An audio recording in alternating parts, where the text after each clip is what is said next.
There's only two genders, Italian and Mexican. When you go to the Southwest, you become more Mexican. I used to be Italian and now I'm Mexican. This is true.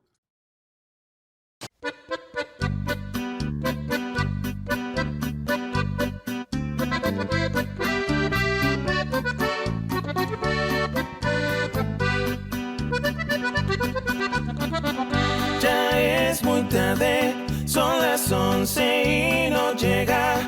¿Cuánto tiempo estaremos esperando a Hasan?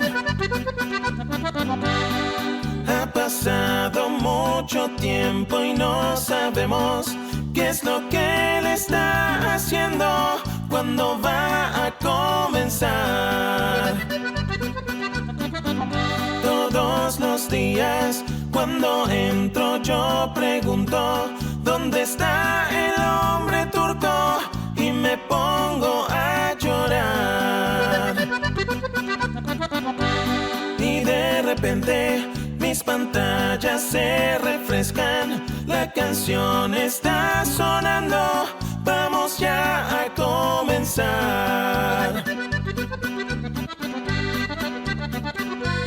Cuando al fin dice en Los Ángeles, California, es un día bien hermoso, gracias por aquí estar. Como siempre, un tal nombre gris pregunta ¿por qué eres millonario? Y él empieza a gritar.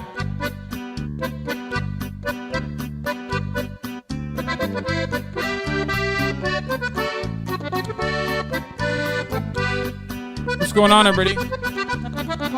Ya es muy tarde, son las 11 y no llega. ¿Cuánto tiempo estaremos esperando a Hasan? Todos los días cuando I'm live and alive. Yo pregunto ¿dónde está el hombre turco? Y me pongo a llorar. And I hope all the boys, girls, and MBs are having a fantastic one. Y de repente mis pantallas se refrescan, la canción está sonando, ya vamos a comenzar. Ya veremos si con este gran corrido I hope all the boys, girls, and MBs bajo la casa. Un saludo a Hasan.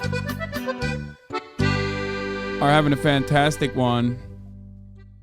All I gotta say is, no, I'm not gonna do it. I'm not gonna do a grito anymore. You guys have completely stopped me from doing it. Okay, I've been bullied way too much. So to all my Flexicans out there, I'm sorry. I know you want me to do a grito every morning. Okay, but I'm not going to do it. But I hope all the boys, girls, and MBs are having a fantastic one, regardless of me not doing a fucking hitting a grito. Okay? Because it's a beautiful day today. It's a wonderful day today. Oh my God, I feel so fucking good today. I did some conditioning earlier. My Lord. This is part of the broadcast where I tell you a little bit about this is part of the broadcast where I tell you a little bit about my personal news, what's going on in my life. It's Wednesday, October 5th, 11:10 a.m. And it's going to be a fantastic fucking day. Another beautiful, brilliant, 73 degrees, sunny day here. Sunny Los Angeles, California. We're 2 days out from TwitchCon. Or I guess 1 day out from TwitchCon, technically. Say, Viva Mexico, cabrones! I mean, of course. Chinga la migra!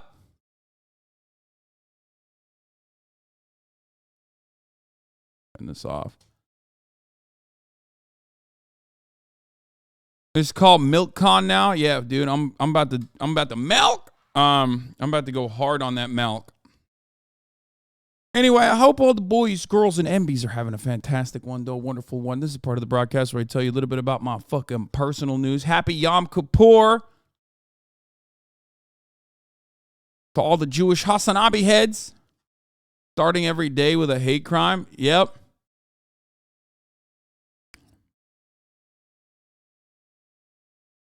Ludwig is stealing your content? Shut the fuck up. Are you serious? No longer need Hasan and get the same commentary from Ludwig with less ads. Listen, let me tell you something. Stay in your fucking lane, Lud. Eminem has, quote, transitioned from high to lower block heels. Also less sexy. That's progress. M&Ms will not be satisfied until every last cartoon character is deeply unappealing and totally androgynous. Until the moment you wouldn't want to have a drink with any one of them.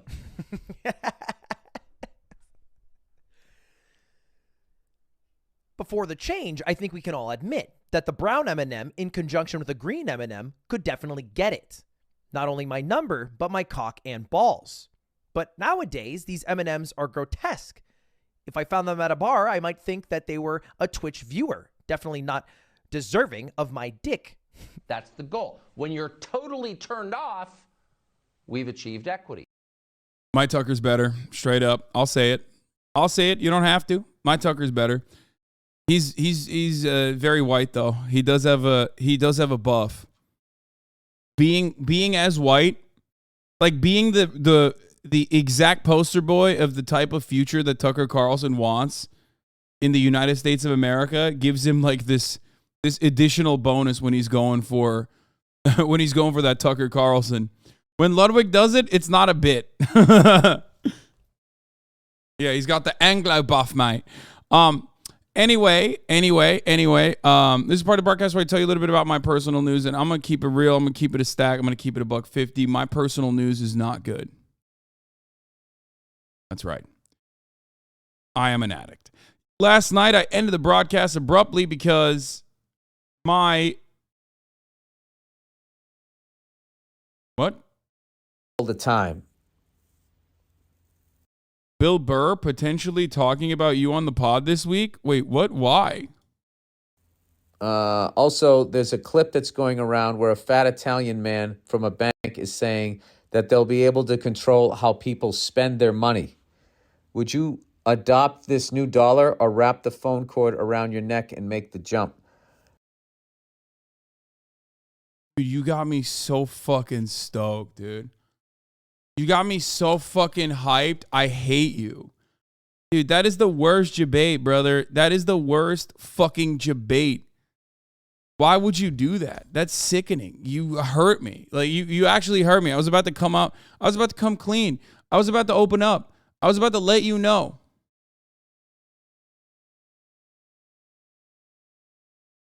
Okay?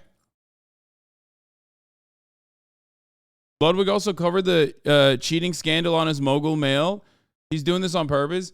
Ludwig might be doing this on purpose, but this is honestly the fault of my fucking editors. Like, that entire segment is fire. He literally just made the entire segment and turned it into his own mogul mail. But I guess he's mostly just talking about Nadia here, which of course he was going to.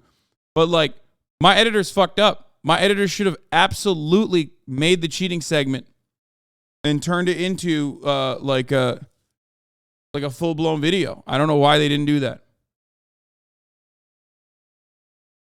That's their fault, you know? Hey, you fucking miss all the shots you don't take. Why didn't you upload it to Comic-Coms? I don't like the name Comic-Coms. We might change it. That's Austin Ox's Memetics.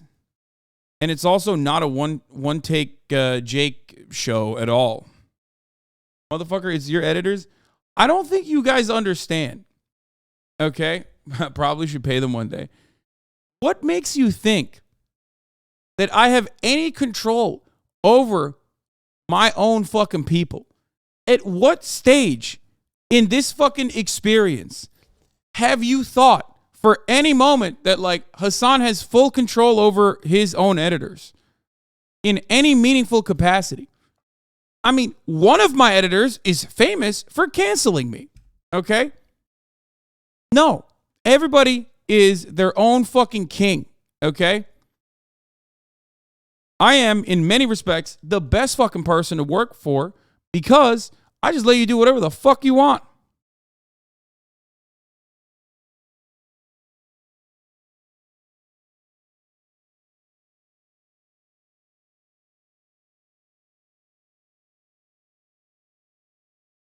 Then why say your people?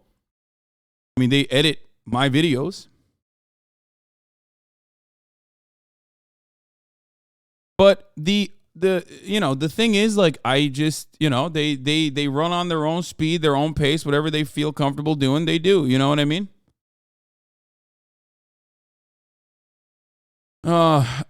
Anyway, I was gonna come clean. Folks. This is gonna take a lot. Okay. I need to come clean. Last night, my computer DC'd and my stream ended. But I immediately turned it back on. And obviously I did not go back to streaming because it was over at that point. It effed. And it was at the end of the stream anyway.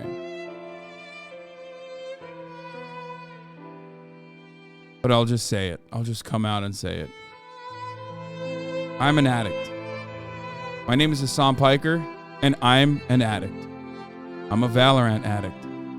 A child game addict. That's right.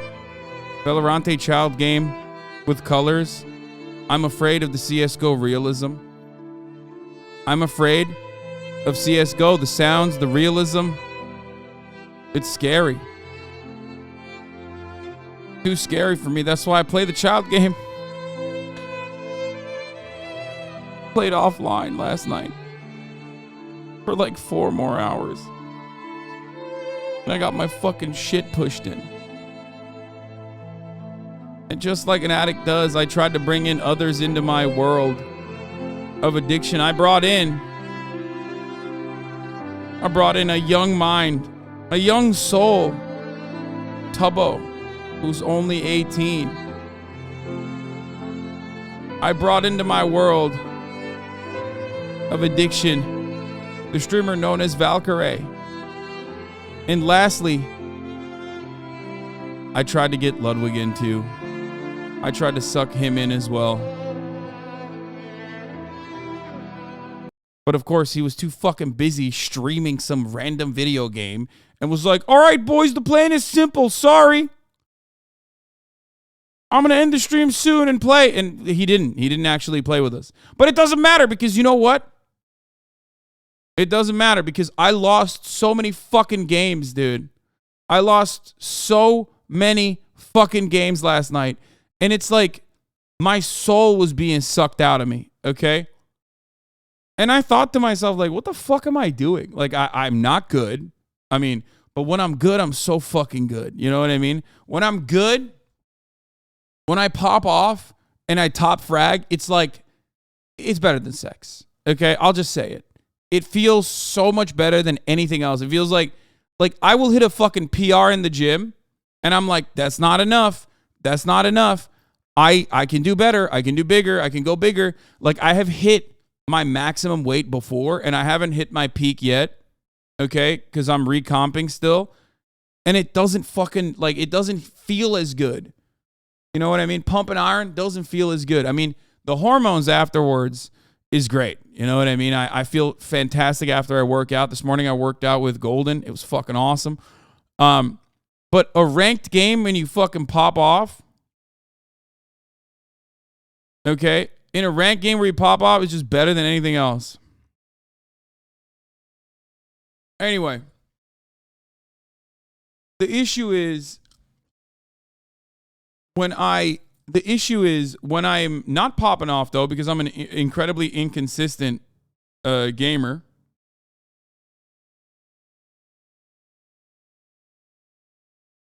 So when I'm not popping off, it's really fucking bad. Because I'm losing super hard. Bro, you need to stop playing with Smurfs. It's going to ruin your experience actually gaining elo. It'll be more even. Yeah, the problem is... The problem with that is that when we play with Smurfs, I think like the game has like another... I'm now convinced that when you have Smurfs on your team, they literally will put another Smurf on the opposing team. Because I have never actually fucking played in a game without a Smurf on the other team. Like every time they're dropping 20 bombs by like... It's so fucking weird.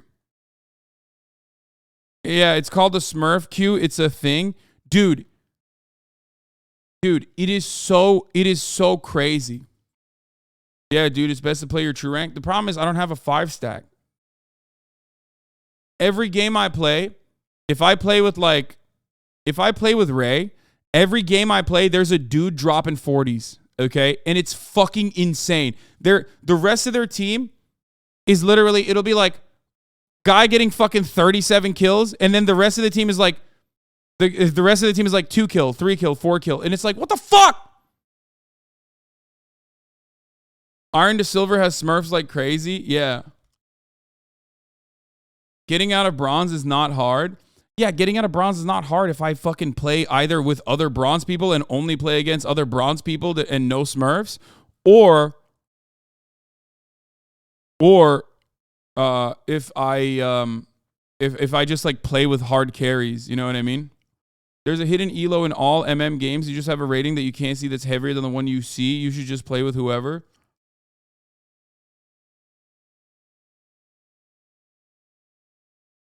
You need a duo, not a 5 party. Yeah, the problem is when you duo,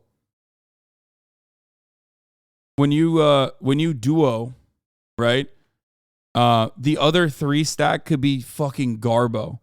And like we did that. Me, Tubbo, and Ray kept playing after the stream was over, right? And the issue is the other 2 players on our team were fucking actually really good. They were actually really good. Okay? But the problem is they were insane for some fucking weird reason. I think they got like frustrated that we weren't like carrying them super hard, even though our kills were like pretty similar, right?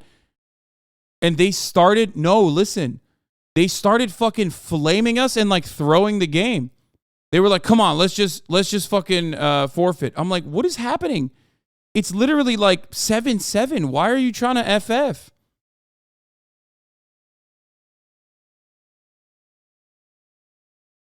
And they started cursing at Tubbo, and I lost my shit. I was like, you fucking virgin. You shut the fuck up. Listen here. You're fucking grounded, okay? I fucked your mom, and you're grounded. And he's just like, bro, shut up. Like, I bet you're broke, dude. I bet you're broke. You broke 21-year-old. That's what he was calling me. And I was like, that's so nice.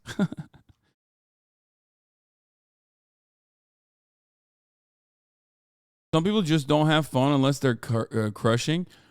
It's just weird. It is very strange to just like have your team actually dominate, and then your teammates go, oh, dude, you suck.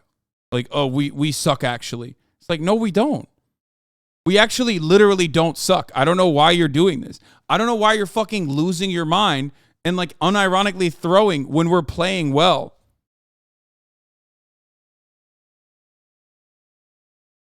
And it just like doesn't matter. It just doesn't make any sense. And it's such a weird experience.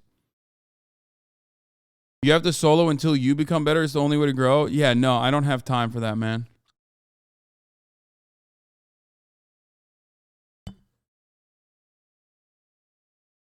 I've never seen that before. I've never played like competitive online games like this. The only thing I used to do was LAN parties for Dota. So I've never actually been like obsessively trying to play a fucking video game online with like random strangers and shit. And the wildest part about that is that like people will flame you when you're winning. It's so weird. Anyway.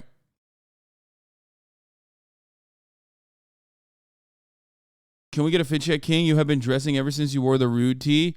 I'm wearing my Saikuno merch. And underneath, I'm wearing my own apparel, my secret apparel that hasn't come out yet. And this is not even, this was the first try. And it has like some stuff on it. But I'm wearing my real tree pants. Anyway, hey, I sampled you talking. I'm a rapper from Germany. I started making beats for Joji back when he was Pink Guy. What? Everything is fucking fundamentally broken, so you're just sitting back and enjoying the ride, okay? Even if you are directly in the pathway of the storm, you're sitting there and enjoying the ride as best as you can. Now, some people probably took me seriously when I was joking, and to those people I say R.I.P., you know, my bad, but it is what it is. You know? Fick den Status quo, yo, ich bin Mann von Welt wie Marco Polo. Du schaust Fargo Omo, mach ein Brett das Monopoly. Sie tragen Fukuhila, alles trotzdem Spießer. Waren in der Trattoria, jetzt zieht sie nackt vor meinem Plattenspieler. Parallel dazu spielst du mit deinen Atzen FIFA. Du hast okay. Okay, I have no idea what this dude is saying. You know what I mean? He said Monopoly, though. This shit kind of gas. This sucks, Lamau. I can't tell. I don't know what the fuck he's saying. Anyway,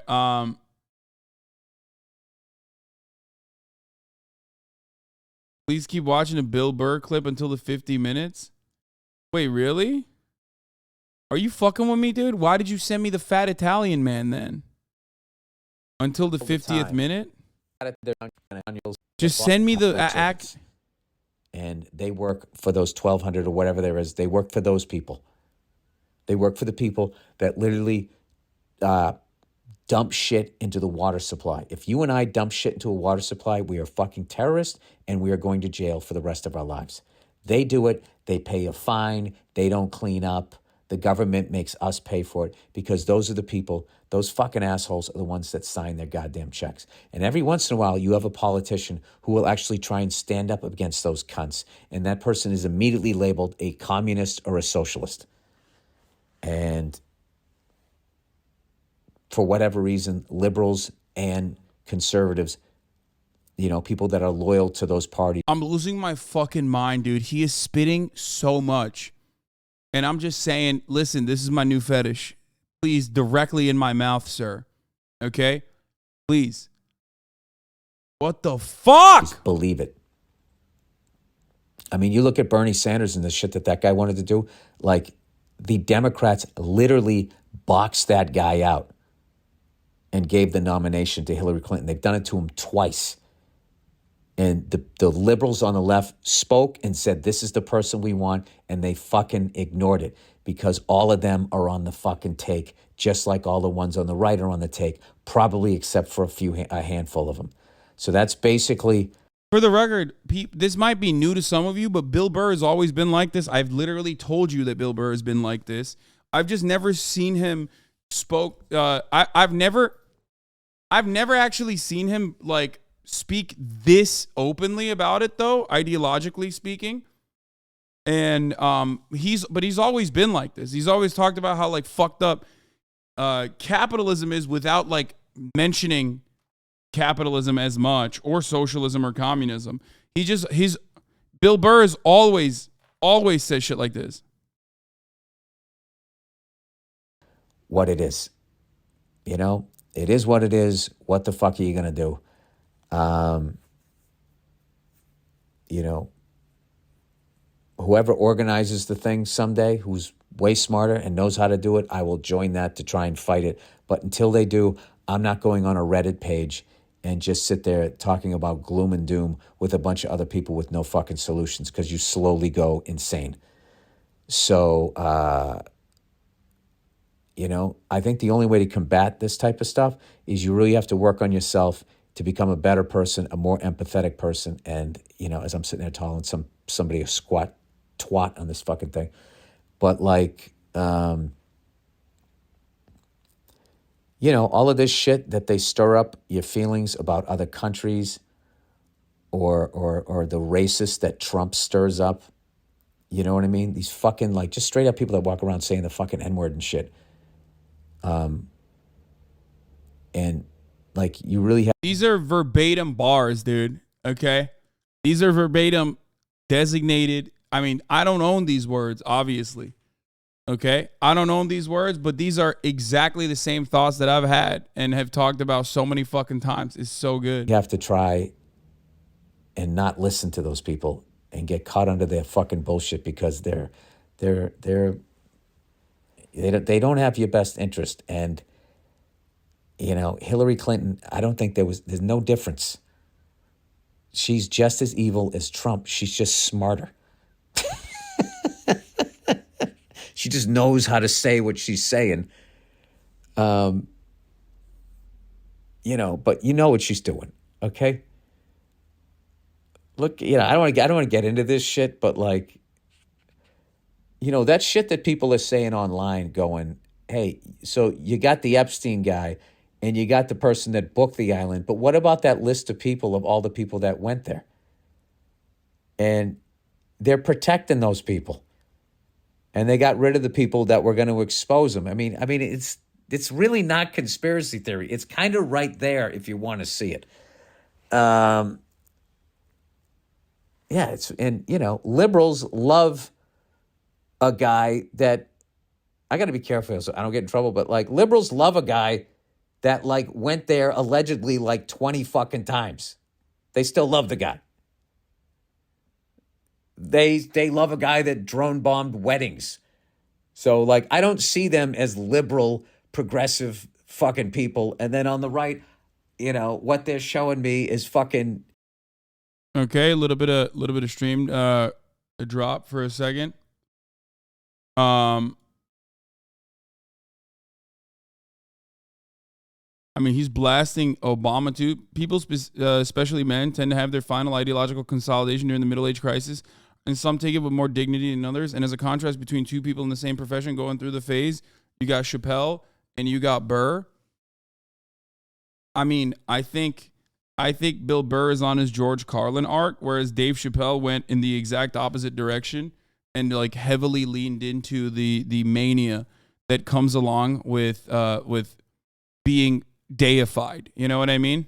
I think like what you're talking about, I wouldn't say is like a middle-age arc or anything like that, but there comes a point in people's lives when you are so famous and so rich and have so much complete total financial security that you either go the route of like, how dare anybody criticize me? I'm sick and tired of this shit. I hate it. I'm going to do anything and everything I can to like destroy my enemies.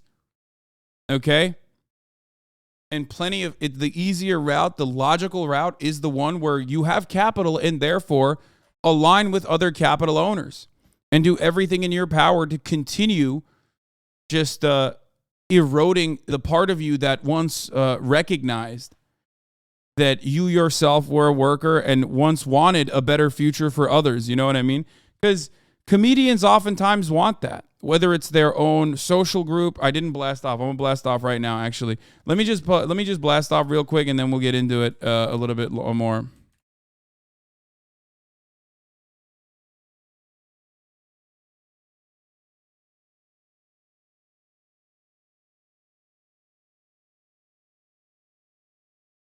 Dave Chappelle's the most overrated stand-up comedian of all time. He's not even in the top 10. That's false. That's crazy. You're out of your mind. Dave Chappelle literally is one of the greatest comedians of our generation up until his last stuff. That's crazy to say. I'm sorry. Is Bill Burr your favorite comedian? I mean, Bill Burr's always been in my top, but he's certainly. Dave Chappelle has always been one of, and still, because of his older work, he's still in the top.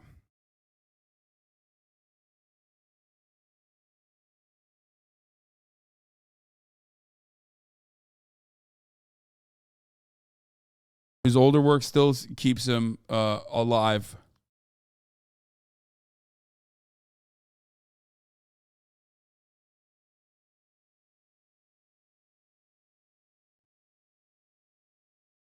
Anyway, for some more incredible takes.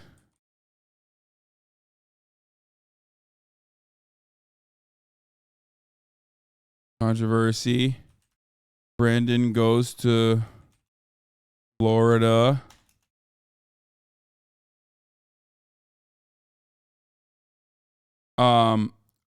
Wait, you're saying Bill Burr went the cancel culture comedy route? Yeah, well, through nations.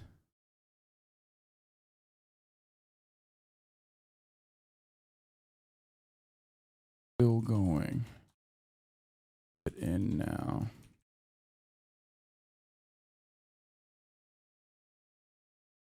80-year-old man going to Florida is not news. No, it is newsworthy. He literally has talked both sides on the cancel culture issue. I've heard him openly mention the cancel culture is not real shit. As I have also heard him mention that cancel culture is fucking annoying, like he talked about in his latest special. But the reality is that, like, he doesn't make it his entire identity. You know what I mean? And I think that's fine. I mean, I talk about cancel culture too. Cancel culture fucking sucks. Nobody likes it. It's not a real thing, but nobody fucking likes it. Everybody does it. Nobody likes it. Okay? Oh my God, that's such a good Geraldo fucking meme chatter. Thank you, AZT Atlantean. All right, here it is.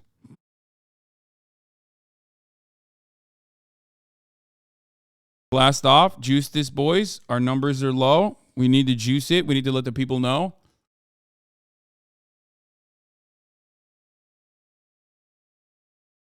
I don't know how people still can't comprehend that, like, the cancellation stuff only fucking works if you are canceled by your own team, okay? And conservatives do a lot to never cancel their own team. Liberals, on the other hand, love canceling their own team. And that's pretty much it. Like, everybody does it. Conservatives recognize it better and weaponize it better. But because it's always like liberals who are often doing the cancellation, ultimately, right? That's the reason why people think it's just libs doing it. Why not at Bill Burr?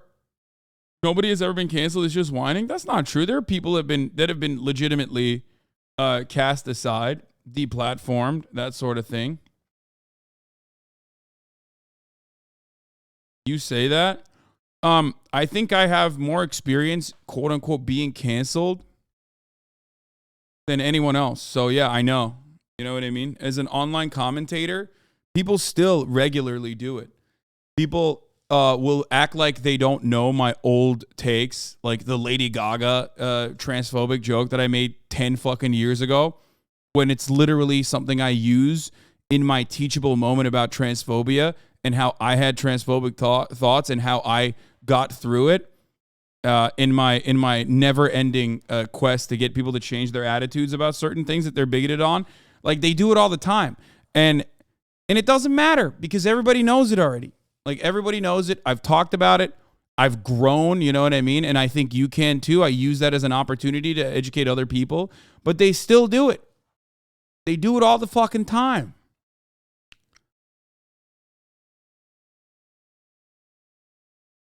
You know what I mean?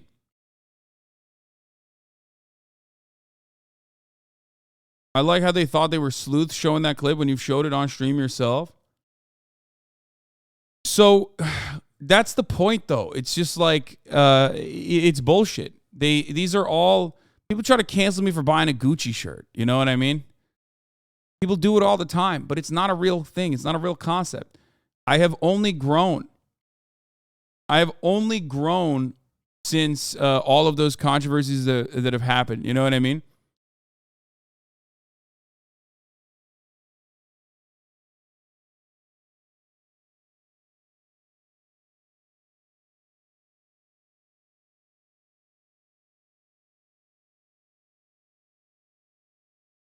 Dalia got fucked. I may be wrong, but I thought he disproved all the grooming underage allegations, but no one cared. Damage was already done. Dude, what? No, he didn't. What? Brother, that's not true. I think you got duped into thinking that was the case. He did not disprove anything, bro. He just went, got a wife, and, you know, kept his head down.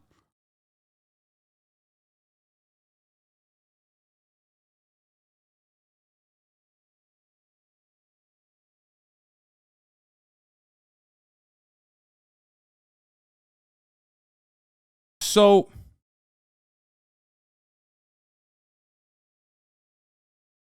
what was I saying? Oh, as far as like cancel culture or whatever the fuck goes, like, there are great examples of that. I'm going to finish the Bill Burr clip in a second. I'm going to actually give it a better take. I'm going to give it a better spin. I'm going to look at it again now that we blasted off and we got invited the Normans and stuff into our home.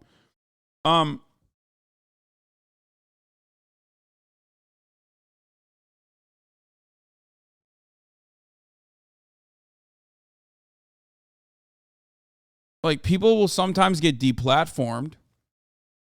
Okay. And and it is a very successful method of like stopping the spread of ideas that are awful. Okay. And it's a last ditch effort. It's like the biggest measure that you can engage in, right? And it's incredibly successful here. Look no further than Andrew Tate, obviously. Friend of the show, Andrew Tate, is a great example of this. As my man was exploding in popularity, he was blasting, and he peaked, and now he's fucking fizzling out. You know what I mean? He's still higher than his starting point when he first skyrocketed into success, but he got deplatformed. And look at him now, right? People don't fucking viciously defend him like they once did.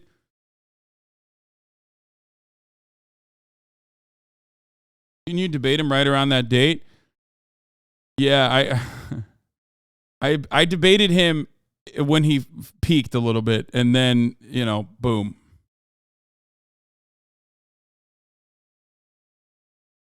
Cancel culture is just a vague way of describing whether a person is still marketable. We've had so many fucking times. We've had this conversation so many fucking times. You know what I mean? So many times. About cancel culture and whatever. Everybody does it. Everybody weaponizes it. A lot of people do it in a really disingenuous way. But it's not necessarily it's just not. And I repeat, it's not a one-side thing. Everybody does it. It's not new. I don't know why, like, this iteration of it was more, had more sticking power, I guess. This iteration, calling it cancel culture, had more staying power. And it was made permanent, basically. But ultimately, okay, it's not a real thing. You can get deplatformed, but outside of that, outside of getting completely deplatformed, most of the time you can bounce back, and many do. Okay? Thanks for the raid. Michael from Pennsylvania, a.k.a. Central Committee. Hope you had a good stream. For most of my life, I've been canceling shit that I don't fuck with anymore. Yeah.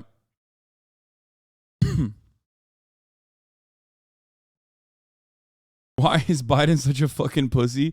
If the Saudis won't pump more, lol, let's start arming the Houthis. They're a fucking client state. How do they get away with this shit?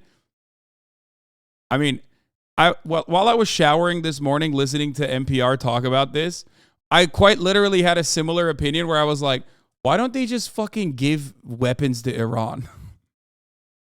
Just give, or fuck the weapons to Iran thing. Just like, you know, put together the old denuclearization agreement, lift the embargo, and let Iran thrive. You know what I mean? Let fucking Iran thrive, motherfucker. What's going on? Let Venezuela and Iran thrive, okay? Like kings.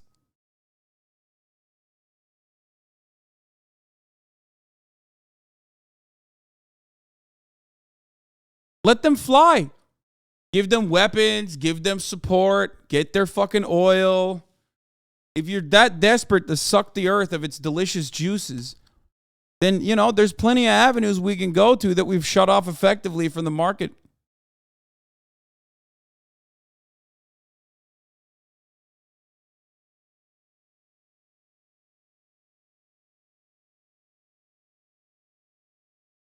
Israel got to love that plant. Yeah, I mean, I'm joking. That's never going to happen. Israel would never allow that to happen.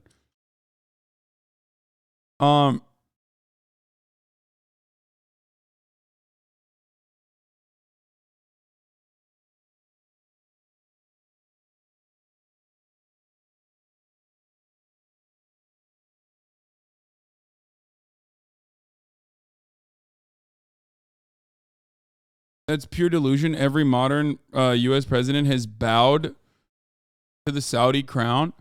I mean, not bowed, but like, you know, we give them weapons. We allow them to fucking do genocide in Yemen. You know what I mean? Like, there's a lot that Saudi Arabia kind of relies on us on too.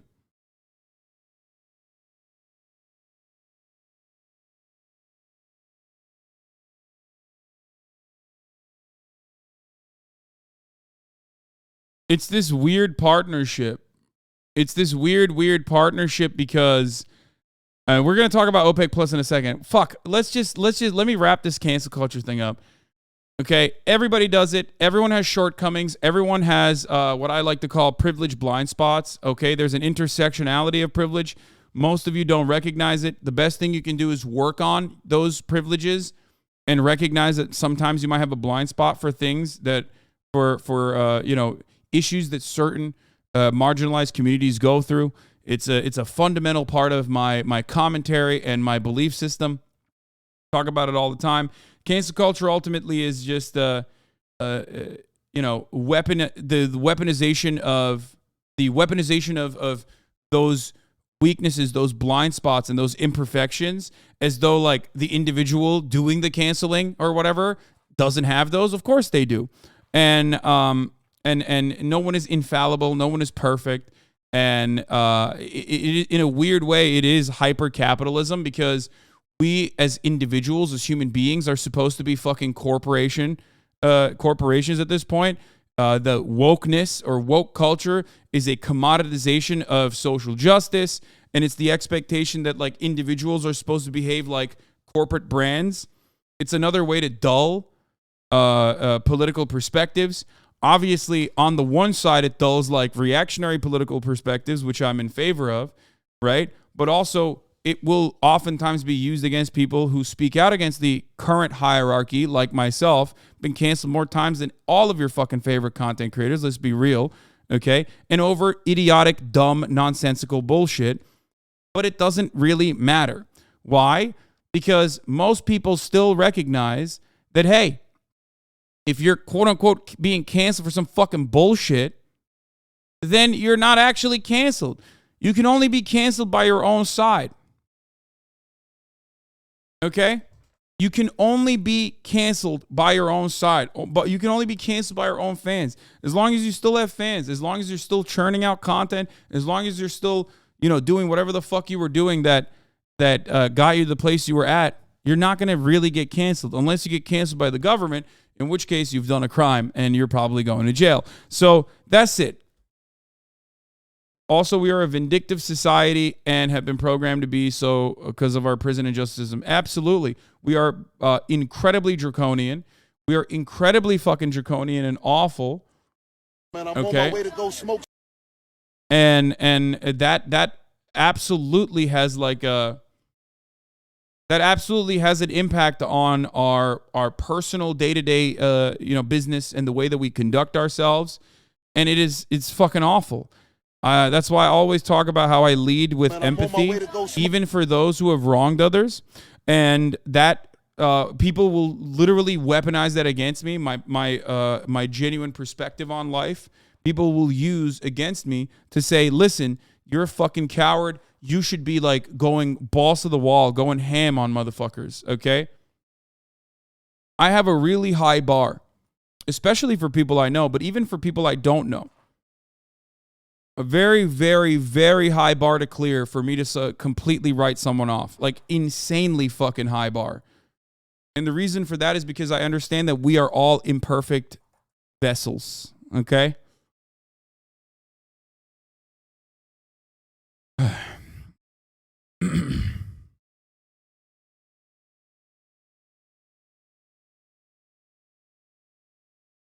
I also personally talk about how on the left we should try to conduct ourselves in a more open-minded capacity. Okay? Because this kind of like, oh no, I'm going to immediately pull up the receipts and go, this you, or whatever the fuck, that ultimately makes us seem unapproachable and you know, for the Normans, that makes us look really fucking shitty. Okay? And that's no way to bring up the numbers in your ranks. You always want to be trying to grow your community and trying to get people to join your side. If you think that your battle is just, if you truly believe in what you say, then you want others to also believe in what you're saying, and you want others to fight for you. Okay? You want others to fight alongside you. And that will never be accomplished if you're constantly in the business of screaming at people who would otherwise be your fucking allies.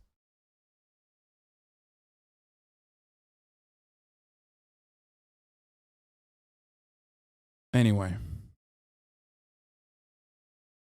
Yes, this is the morally correct political group. No, you are not allowed to join. Yeah, like Bill Burr is a great example of this. An imperfect person, okay? He has some fucking takes that are garbo. Like you do with chatters. Brother, there are more reformed right-wingers in this community than any other fucking community. Especially when I say reform, I don't mean like...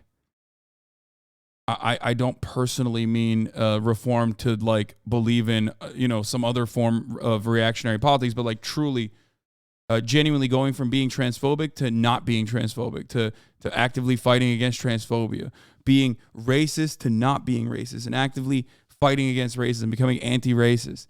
There are a lot of fucking people in this community that have gone through that personally, okay? So this notion that I just like am draconian to chatters is silly, especially considering that I do have an ultimate goal here. And that goal is to educate as many people as possible in an entertaining capacity. And I'm not going to be able to achieve that if people are using the democratic process that I've set here, the back and forth conversation that you can have with a large streamer doing political commentary, which you can't get anywhere else. If people are going to abuse that system by routinely derailing the conversation and regularly trying to say idiotic things to stunlock me, then in order to continue the conversation forward, I'm going to sometimes block people. But we always give you the capacity to get unblocked. You just have to, or unbanned. You just have to reach out to the moderators and understand what you have done was wrong. But a lot of people don't want to go through that process because they think they're in the right, and they're like, no, I just still want to fucking derail the convo. Fuck you. And there are plenty of people in this community that speak out against me and have a different perspective than me. And you know, I don't fucking block them or ban them or anything like that. Especially if they fucking conduct themselves in a responsible manner. Faustini is a great example. The fact that I'm still unbanned is proof you don't ban like crazy. I'm a 20-month lib and still here, never banned. Yeah. There are plenty of people that I you know, don't ban because their goal isn't necessarily to derail and like say idiotic things like, well, you say you're a socialist. Why don't you give all of your money to me right now? You know what I mean? That they think that that's a gotcha, right? But that's not the fucking case, obviously. Like, it's just an idiotic thing that I have to address a million times over. Okay? And when you get banned, you just can't chat. That's it. It's not the end of the world. I'm not fucking stopping you from watching the content. Okay? You just can't chat.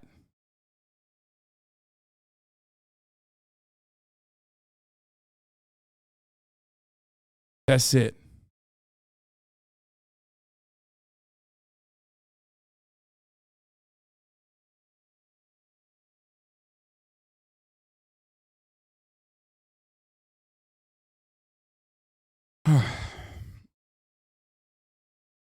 Anyway, but let's get back to Bill Burr. Yesterday, we watched a video of him going fucking balls to the wall with some crazy takes, destroying a fan of his that had some really awful takes about him talking about socialism. And there's more. Here's another older clip that Zay Squirrel brought up. Here it is. when Bill Maher's show that joined his ritual rage whining about woke cancel culture, but instead he went along instead of going along with Maher, Burr mocks him and says he's been a hysterical freak. You know, I've always enjoyed you. I think you're a great comic. But I thought tonight maybe we would like sort of share a cry together because I think we have something in common, which is that we think political correctness may be ruining comedy, or at least threatening it. Because I know you've had your problems with that. And you did a routine recently about how women like it rough. And then, of course, the internet police got all over you.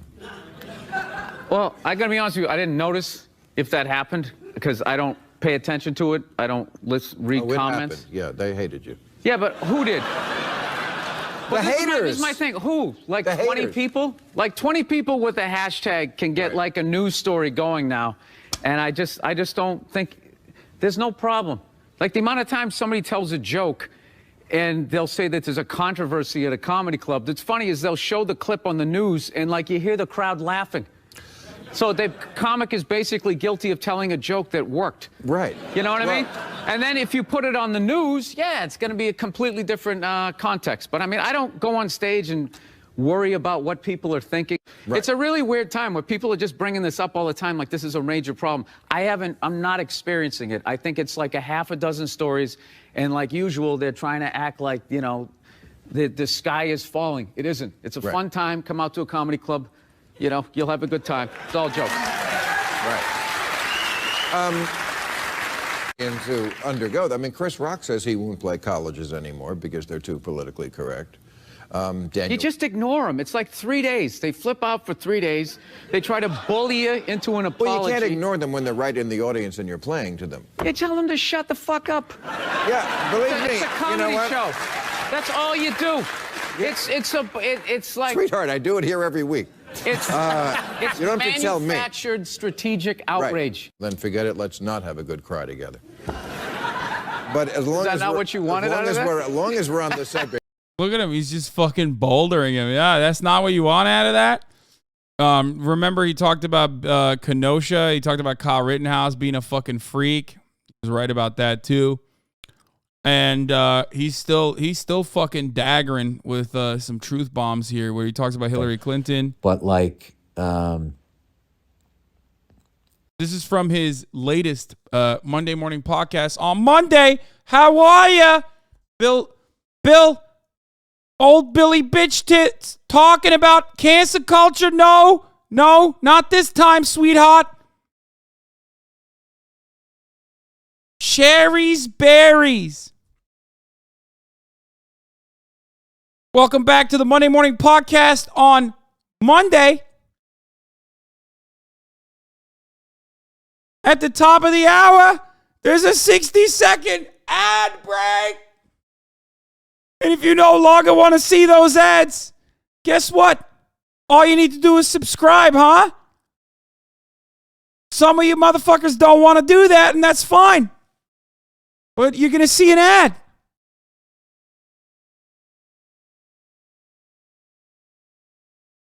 Womack for the 10 gifted subs, allowing 10 guys to no longer see the ads either.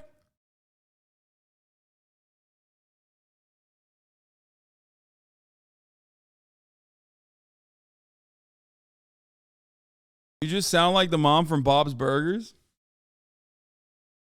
You'll have him on in no time. Dude, the only reason why I can do a decent Bill Burr impression is because I'm a fan. What do you mean?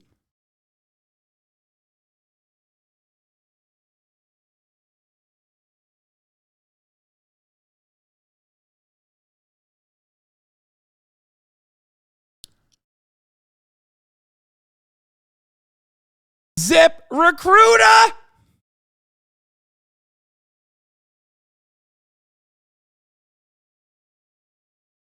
All right. I'm running the fucking ad break now.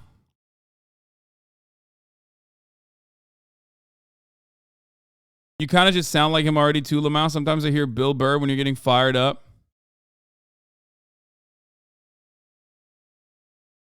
If you could do a casual impression without raising your volume so much, it would make the shouting off mic bit absolutely perfect. Yeah.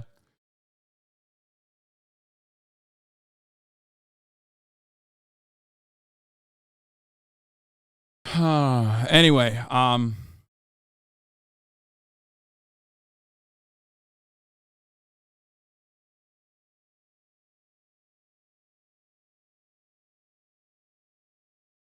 Did you cover the Ukrainian war already? Wait, what? Brother, I've been covering it every day. I'm going to talk about Iran today, too, because I heard some fucking insane shit. All right. You know, all of this shit that they stir up your feelings about other countries or the racist that Trump stirs up. You know what I mean? These fucking, like, just straight up people that walk around saying the fucking N-word and shit. And, like, you really have to try and not listen to those people and get caught under their fucking bullshit because they don't have your best interest. And, you know, Hillary Clinton, I don't think there's no difference. She's just as evil as Trump. She's just smarter.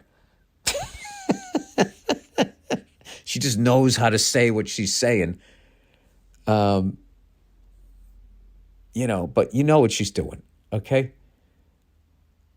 Look, you know, I don't want to get into this shit, but like, you know, that shit that people are saying online going, hey, so you got the Epstein guy and you got the person that booked the island, but what about that list of people, of all the people that went there? And they're protecting those people. And they got rid of the people that were going to expose them. I mean, it's really not conspiracy theory. It's kind of right there if you want to see it. Yeah, and you know, liberals love a guy that, I got to be careful so I don't get in trouble, but like liberals love a guy that like went there allegedly like 20 fucking times. They still love the guy. They love a guy that drone bombed weddings. So like I don't see them as liberal, progressive fucking people. And then on the right, you know, what they're showing me is fucking toothless racist. So I don't even know where the fuck I stand right now. But you know, they can't stop me from enjoying my day and trying to be a nice person and enjoying being a father. You know, if that's what you want to do, you want to stick all my money on my phone and fucking control where I spend it, fine. Does that make you happy? Does that make you dick hard? I don't give a fuck. Because life is flying by and all you can, you can't stop time, you know? All you can do is enjoy yourself. So just don't be a cunt. There's a fucking line waiting it. Fucking asshole. All right. 1970s commercials. Hi, Bill. We are roughly the same age, and I figured 1975 would be some of our earliest memories of commercials, and I was right. See how many of these things ring. Okay, none of this implies that I'm actually gonna. I mean, he's just saying the exact same things that I've said time and time again, chatter, but this doesn't mean that he's gonna come on the show. I thought he like openly was talking about like this fucking guy on Twitter. He just performed for a charity event my girlfriend was involved in, and he bombed and got pissed off at the audience for not laughing. Hey, listen, again, not everyone is perfect. Like, of course, he's going to have some imperfections, brother. Like, what the fuck do you mean?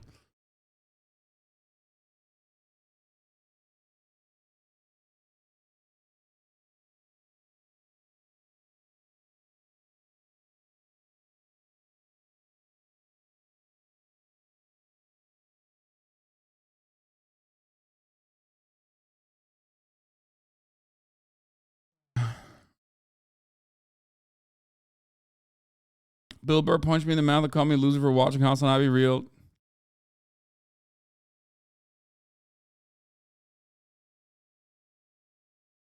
Maybe Ethan can help after his interview. I don't know if he has that connection anymore. No, Ethan literally had another one where he was actually fine. I think like he did two. He did two. And that's it.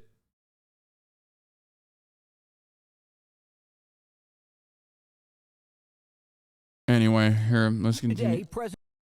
Bill was on H3 4 and 3 years ago. Yeah, he's done two. The second one was better, apparently. They were way more like agreeable with one another. Ron DeSantis, dude, what a bad bitch, okay? What a fucking bad bitch. All right, this is the real photo. This is the fake one. This bitch made it illegal to say gay in Florida. That's a good one. I mean, he's serving. He's serving cunt. I'll just say it. I'll say it because people are afraid of saying it, okay?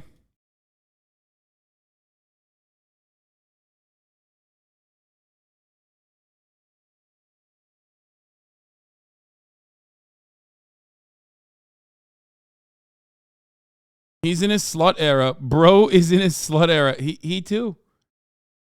Auntie uncovered a damning clip. It's Drafterman. He looks like an old video game, the insides of an old video game cartridge. Like, if you're gonna go colorful, you don't have to go, I mean, I don't know, I don't like it. You guys need to stop. Please stop. Please stop this. Please stop these. Don't do this. I hate my old clips so much. I was just so bad on camera.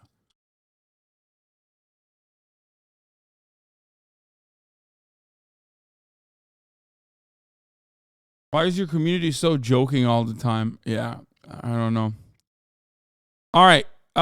Before we get to Matt Walsh not beating the pedophilia accusations, okay? Actually openly leaning into it. And before we talk about OPEC cutting production by like fucking 1 million barrels. Before we do all of that shit, and we're going to talk about the White House response to it as well. It's always good to see burned bridges recover. A lot of people say, oh, Hasan. No, it's going to be 2 million potentially. I thought it was 1 million, and then they said that they were going to cut it up to 2 million. Yeah, they're saving the planet. Let me just mention something here. You know, you want to see bridges recover. You want to see nature heal. You want to see old foes become friends. Some people are like, oh, Hasan, did you make up with XQC? That is irrelevant in the grand scheme of conversations that we're having here. Okay, we're having high-level conversations. And that is Joseph Brandon Biden, okay, Joseph Robinette Biden, linking up with Ron DeSantis over Hurricane Ian. It has now taken 100 lives in Florida, has destroyed a lot of the some of the islands that it hit, and Brandon's out there bridging that fucking gap. President Biden will survey the damage from Hurricane Ian, meeting with people affected by the storm and coming face-to-face with Governor Ron DeSantis, a fierce critic of the Biden administration. I think he's going to maybe tour the air. I don't know if I'm going to do that, but I know I'm going to have a briefing with him. There will be plenty of time to discuss differences between the president and the governor, but now is not the time. I got to pee. I'll be back. It comes amid new questions about Florida's preparations for Ian. In Lee County, which includes the hardest hit areas of Fort Myers, emergency officials issued mandatory evacuations the day before landfall. While Ian's track did shift as it closed in on the coast, the National Hurricane Center 3 days before landfall had warned of a potential storm surge of up to 7 feet for that area. And according to the local emergency management plan, a storm surge forecast of that amount should have triggered evacuations. Governor DeSantis says there will be a review of the response. Meanwhile, search and rescue operations are still underway across Southwest Florida. Some people are desperate for basic supplies like food and water, and entire communities remain unlivable. This area in Fort Myers Beach is home to the largest commercial shrimping fleet in the Gulf of Mexico. In this community, they rely on these boats to make a living. But now this boatyard looks more like a scrapyard, and they're out of work. More stories of survival are emerging. Johnny Lauder swam for 4 blocks to reach his 84-year-old mother's home in Naples. A couple times, old man Johnny was whispering in my ear, like, you might not make it. And I'm like, we'll make it. Shut up. Lauder finally making it to his mom's house. When I heard her screaming, it was a sigh of relief and panic.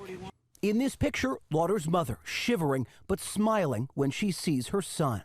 Do you owe your mom a Mother's Day gift? Does this cover about a year or two? I don't know. I would do it again in a heartbeat. I would do it for your mother, anybody's mother. Meanwhile, crews have evacuated 1,000 people from hard-hit Sanibel Island. Residents there are allowed to temporarily return today. Hi, everyone. George Stephanopoulos here.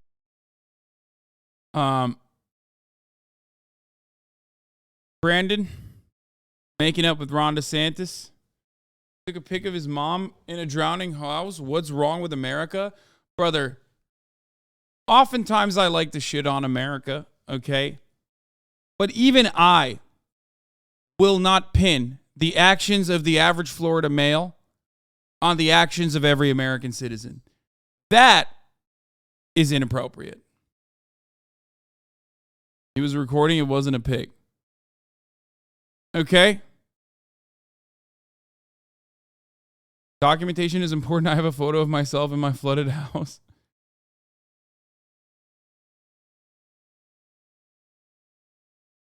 Don't be in the rookie hole here and act like everyone in America is like everyone in Florida, okay?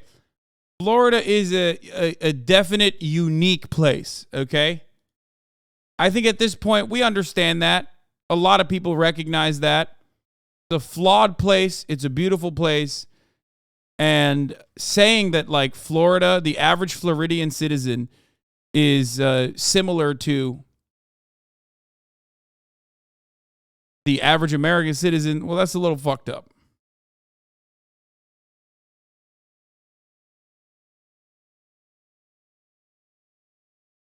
Anyway. So I wish him well. Let's get to Ukraine. Now, two things are very interesting here. The New York Times released an article where the United States believes that Ukrainians were behind an assassination in Russia. This is a sussy little baka thing to fucking put out there. Now, of course, obviously, like, it's not surprising, right? But I don't know why they would, I don't know why the American State Department would ever allow this information to be out there. Anytime the New York Times writes something that the State Department is giving them, that's deliberate. They want you to know. They want you to hear it. It's not usually a leak. American officials said they were not aware of the plan ahead of time for the attack that killed Daria Dugina and that they had admonished Ukraine over it.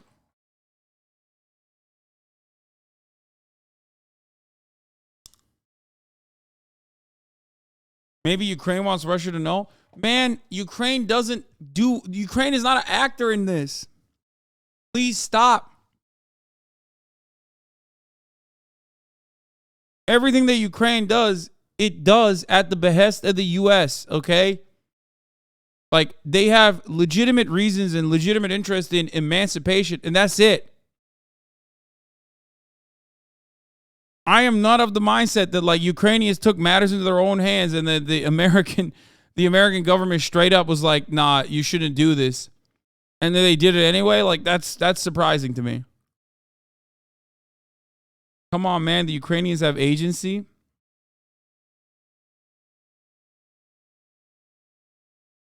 They're literally fighting to defend their homeland. What the fuck do you mean? No, I agree. That's what I said. That is the extent of it, though. And the only way that they're capable of doing that is with, and I think everyone recognizes and understands and appreciates this, but is NATO weapons. I didn't say they don't have agency. Not only did I not say that, but I also said they have a legitimate and earnest interest in emancipation. Some of you may not understand that word, emancipation, freedom, okay? They want freedom. They yearn for it, and that's understandable, okay? That is the number one thing here that they have. But beyond that,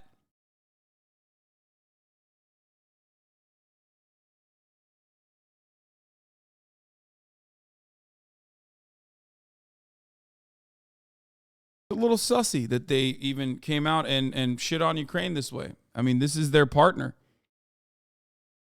I am surprised. What do you think of the claim that it's largely NATO forces fighting and What do you think of the claim that it's largely NATO forces fighting and operating NATO weapons on behalf of Ukraine? No, I don't. I think it's Ukrainians that are trained by NATO and trained by the CIA.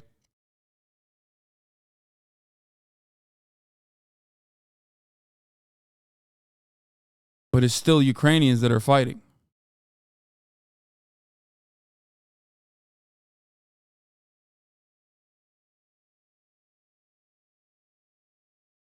It is surprising, though, that the United States is being a fucking fake friend.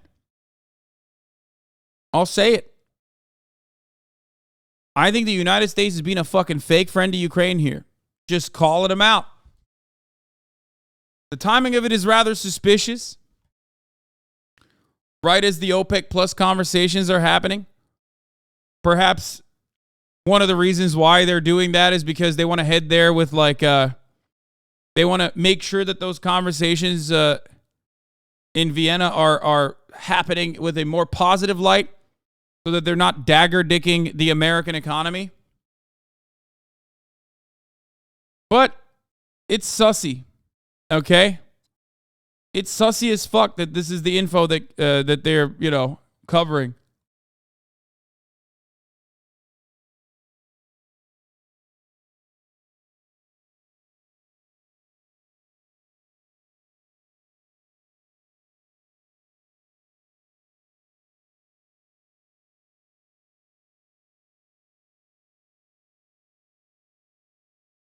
What's sussy is the OPEC Plus talks are happening after the pipeline was blown up too. I mean, yeah, that's not sussy. That's deliberate, I think. United States intelligence agencies believe that parts of the Ukrainian government authorized the car bomb attack near Moscow in August that killed Daria Dugina, the daughter of a prominent Russian nationalist, an element of a covert campaign that the U.S. officials fear could widen the conflict. The United States took no part in the attack, either by providing intelligence or other assistance, officials said. American officials also said that they were not aware of the operation ahead of time and would have opposed the killing had they been consulted. Afterwards, American officials admonished Ukrainian officials over the assassination. They said, the closely held assessment of Ukrainian complicity, which has not been previously reported, was shared within the U.S. government last week. Ukraine denied involvement in the killing immediately after the attack. I wonder why they did that. And senior officials repeated those denials when asked about the American intelligence assessment.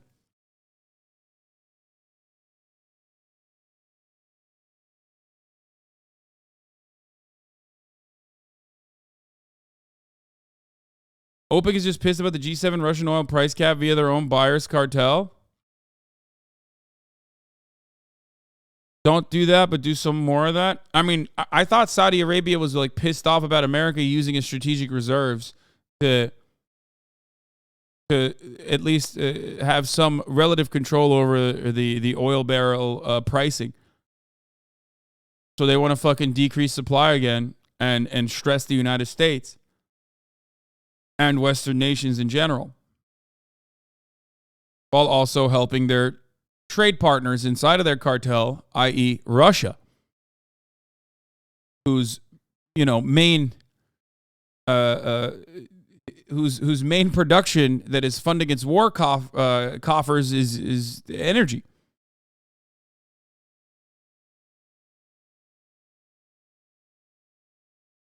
Okay? That professor is really wild, not really a reliable source. Did you just say Jeffrey Sachs is not a reliable source on matters involving Russia? Bro, who's reliable then? Vladimir Putin himself? It's like he's literally fucking he is the guy. What?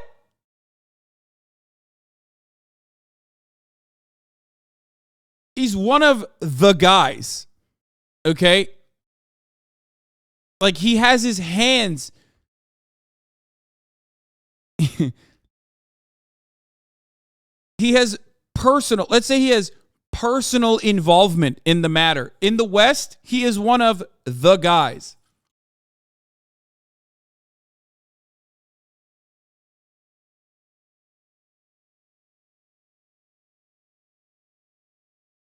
Like you look at Russia and you look at how fucked up Russia is, he's one of the dudes. Okay?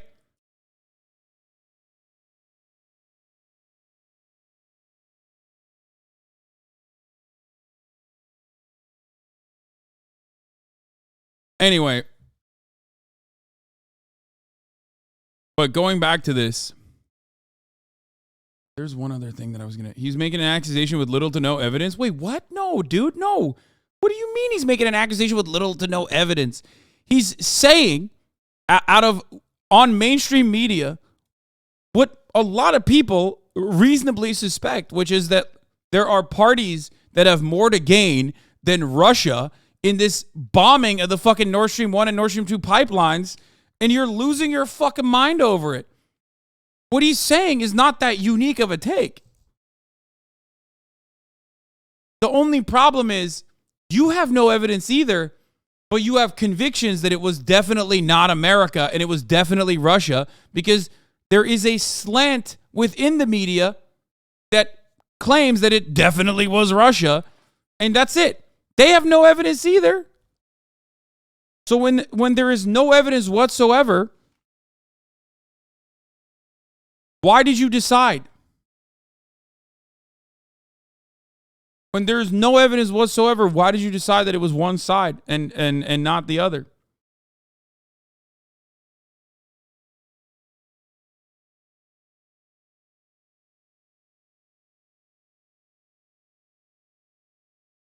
Destruction of the Nord Stream pipeline, which I would bet was a U.S. action, perhaps U.S. and Poland. This is Jeff, we got to stop there. That's quite a statement as well. Why do you feel that was a U.S. action? What evidence do you have of that? Bro, what is bro wearing? What is he wearing right now? I'm sorry. What? Dude, business channels are so crazy. They just straight up will be like, yeah, no, I want to look like a cartoon villain. Motherfucker looks like Penguin. He's trying to find who Batman is. Why are you trying to look like the Monopoly Man? What the fuck is this, bro? What is happening right now?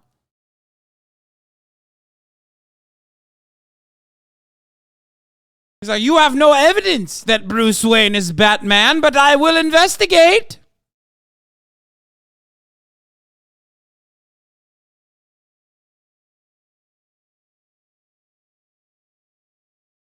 That's crazy.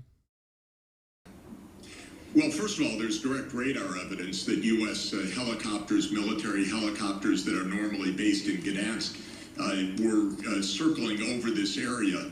We also had the threats from the United States earlier in this year that one way or another, we are going to end Nord Stream. We also have a remarkable statement by Secretary Blinken. It's like stress testing manufacturing consent. Like, they're like, how far can we get away with it? Like, let's say, how far can we go with this?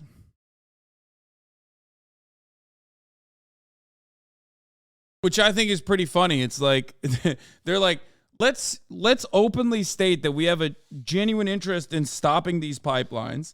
Let's say that we will stop them by any means necessary.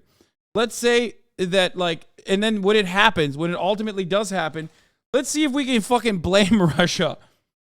And by the way, for the record, Russia is fucking crazy. Vladimir Putin is crazy. Okay? So maybe it is. Maybe it is him. Maybe he did it. I'm not ruling that out. And I want you guys to understand, I'm not ruling that out personally, okay? But it seems fucking nuts, okay? And with the absence of evidence at this very moment, I'm just looking at who has more to gain.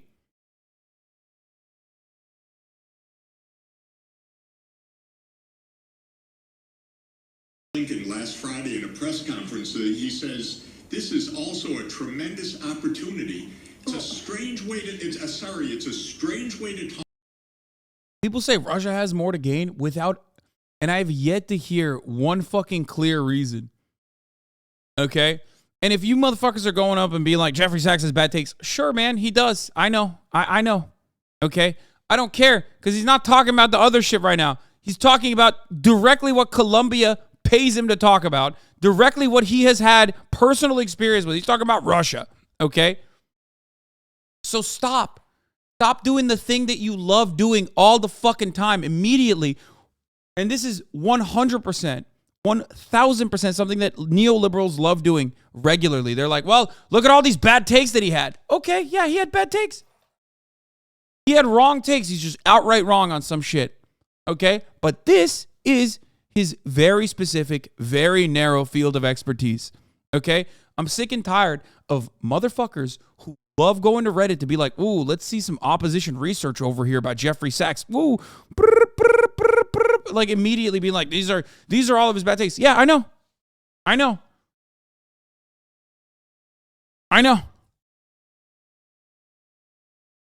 You can try to elevate how bad it is, okay? You'd be like, he denies the Uyghur genocide. He fucking believes in the lab leak conspiracies. Sure, fine.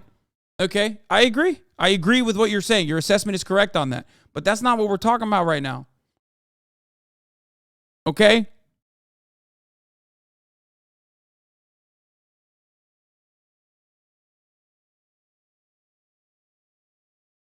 I don't know why the fuck you immediately have to do this. For everyone that is not a part of the fucking foreign policy apparatus that is feeding you the exact same takes that you hear, okay? Like John Bolton will come out and be like, yeah, I think it was Russia that did this to himself. And you guys are like, see, John Bolton said it. Like you never do this. Do you ever realize that you do this all the time? You do this thing that you do all the time. You do it for Noam Chomsky. You do it for Jeffrey Sachs. You do it for Mersheimer. Anyone and everyone that has a different perspective than what the common consensus is in liberal mainstream media about American State Department revelations, somehow all of those guys have bad fucking takes, and those are the only thing we should be focusing on and not what they're saying right now. Okay? No one is perfect. Everyone has bad fucking takes.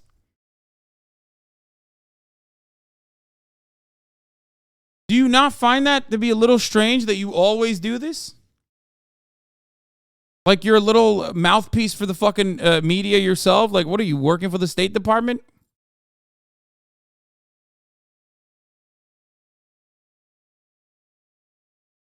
Yes, because when you have become a crazy guy shouting conspiracies, I'm going to pause on believing his latest theory. It's not a take as a wild conspiracy.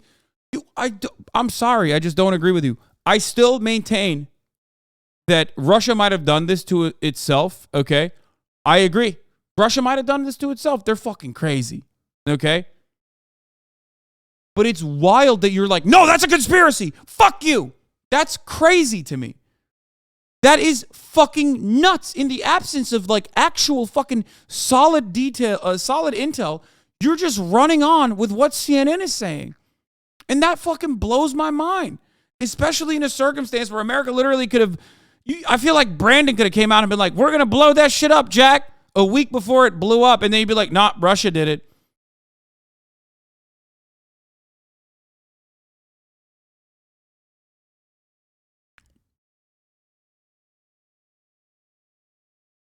Like, you can't on the one side repeat what you're hearing from MSNBC, CNN, Fox News, and American media in general, which is also a conspiracy technically, okay? And one, in my opinion, that doesn't have as much credibility because there is no like, there's at least information on the one side being like, no, we are going to stop these pipelines by any means necessary, okay? And one side has the most to gain out of this. And when I say U.S., remember, I'm not just talking about the United States of America. I'm talking about all the NATO forces. It could be the U.K., okay? There are plenty of actors involved, but they are all still under the broad umbrella. If this is a proxy war between the United States and Russia, that's the umbrella I'm talking about.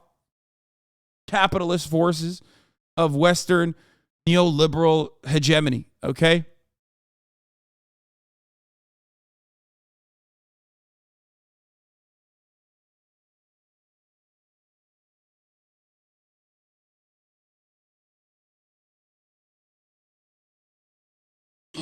If you're worried about the piracy on international infrastructure of vital significance. So I know this runs counter to our narrative. It runs, you're not allowed to say these things in the West. But the fact of the matter is, all over the world, when I talk to people, they think... Like, his follow-up on this is kind of weak, too. He's like, oh, I talk to people and they think Russia did it, or they think America did it, too, secretly. Like, that's not a really good way to cover this. Just talk about who has the most to gain, like he did, and talk about like what America has said thus far leading up to this event, which he did. But there's no fucking reason to just like also turn around and be like, well, you know, my friends also believe this. Okay, yeah, sure. The US did it. Just to tell you, and by the way, reporters on our papers that are involved tell me privately, yeah, well, of course, but it doesn't show up in our... It is bananas to me, though, that, like, we just immediately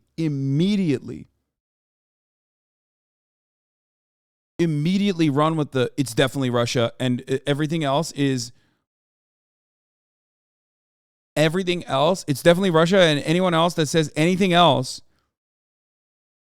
okay, is 1,000,000% spreading conspiracy theories on behalf of the Russian government. Like, I'm sorry, that's fucking bananas, bro. And it is wild that, like, no one wants to be skeptical over the mainstream narrative. You're just, like, so comfy in this.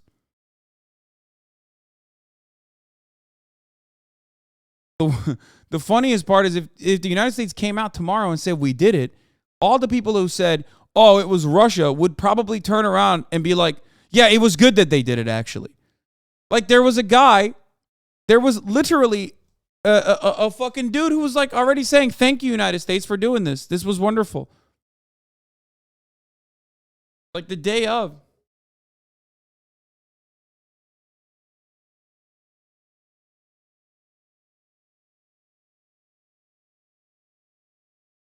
That is to say, over the past week, 14 episodes in our data set shared content about the explosions that was conspiratorial in nature. Of seven wholly endorsed the idea that the United States is most likely the culprit. Only 4 episodes sought to refute that claim. Wait, what? Brookings Institute. They say it's conspiratorial to bring, I mean, unless there's a lone dolphin theory, some type of conspiracy blew up the pipeline. That is not in question. The question is who done it. I don't understand. The theory that Russia did it is literally a false flag conspiracy theory, and it might be true. What is fucking blowing my mind is that the United States doing it is completely a conspiracy theory. No shot that happened. Russia doing it, on the other hand, not a conspiracy theory, probably the real reason. That blows my mind. That smells really fucking weird, okay? Come the fuck on, man. Even when we fucking don't know. Even when we don't know. I'm not saying I'm ruling out that it wasn't Russia. But in the absence of conclusive evidence, what we can only look at is who has the most to gain and also what either party has said. Just like on the pro-Russia or on the, like, this is Russian involvement in Russia's doing docket, you have this information, right? You have the information that, well, Russia was already lowering the amount of gas that they were sending through the Nord Stream pipelines, right? 2 wasn't working. 1 was already, 1 was also, like, lowering the amount that people were using. Now, part of the reason why they were lowering the amount, on the other hand, was because, America was increasing stress and pressure on European partners to not use those pipelines. Okay?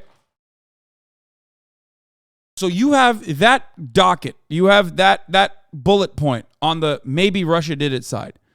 On the maybe America did it side, you have America's regular statements about Nord Stream 1 and 2 being a geopolitical disaster for them and for Europe maintaining its partnership with Russia. You have a pipeline that has the capability of sending gas that is not currently being used, but could very well be used in a colder winter in an effort to ease the stress that European countries are not going to be able to take on when they're being hit by inflation and energy prices are becoming a crisis.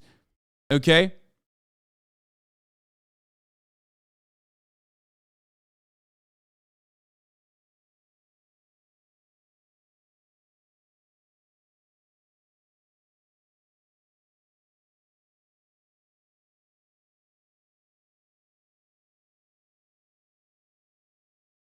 Russia also benefits by making gas prices skyrocket in the immediate aftermath of the bombing and sending a threat that Europe will freeze. No, Russia has been saying that. They've been saying that because that's their singular, like, that's the thing. That's what they have. That's the only thing they have. That is what is, Europe can't take care of themselves, understood? Well, yeah, I mean, they can't.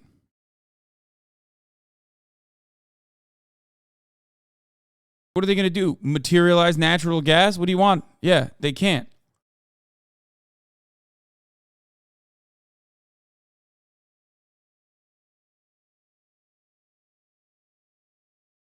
What Russia's saying, we're going to cut off your fucking gas, okay, is a threat only because they want, that's leverage. When they have a delivery mechanism, that's just fucking leverage for them. They want to make demands and have European partners meet said demands. If their delivery mechanism is blown up, then it's no longer a threat. Now they have no say in the matter. And there's obviously still other ways of delivering it, but it doesn't matter. This is their shit.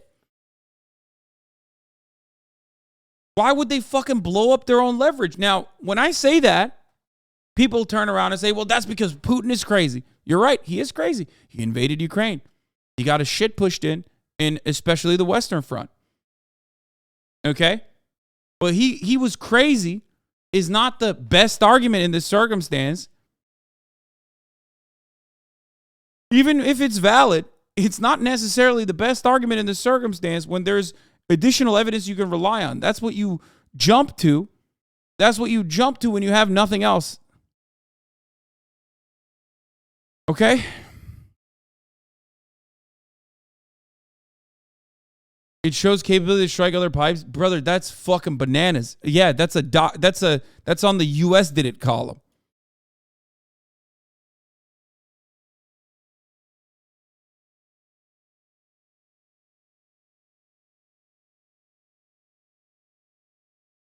Now, one thing that I have heard, and I don't know if this is actually the case or not, but one thing that I have heard is that Nord Stream 2 is actually repairable.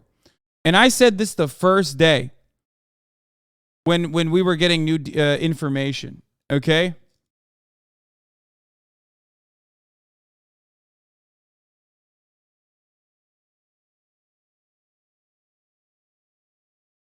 If Nord Stream 2 is repairable, then that is a major, major fucking point on the Russia might have done this to itself column. Okay? Because they have every interest in using Nord Stream 2. They didn't build it for no fucking reason. Okay? It's already filled with seawater. Okay, listen.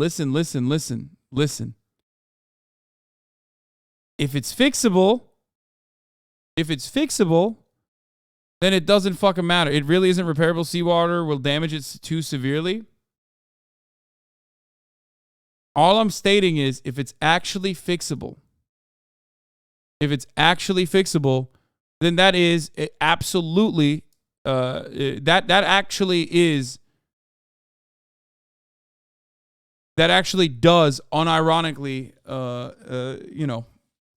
not conclusively prove it, but that's definitely workable intelligence.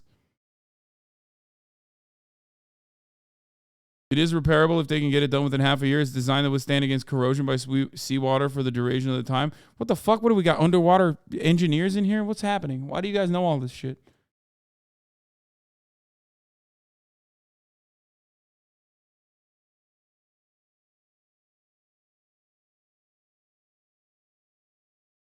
As a pipeline expert, as of literally 30 seconds ago, the pipeline looks pretty fucked to me.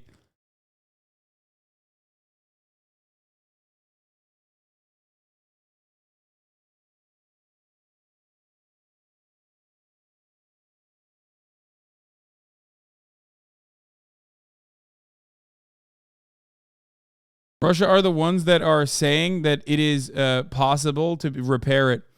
Yeah, but also they're also saying that authorities aren't letting anyone go near the pipelines. It should be technically possible to repair undersea ruptures to the Nord Stream pipelines, Russia's Deputy Prime Minister Alexander Novak said. There have never been such incidents. Of course, there are technical possibilities to restore the infrastructure. It takes time to appropriate funds.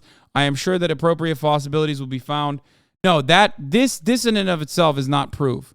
I'm talking like if the Nord Stream 2 pipeline is like still in operation, okay? It's not inoperable specifically because they're saying that they can repair it, which, you know, who knows if they actually are capable of doing it, but if they are actually capable of doing it, it's still a big L that they're posing to themselves for no fucking reason.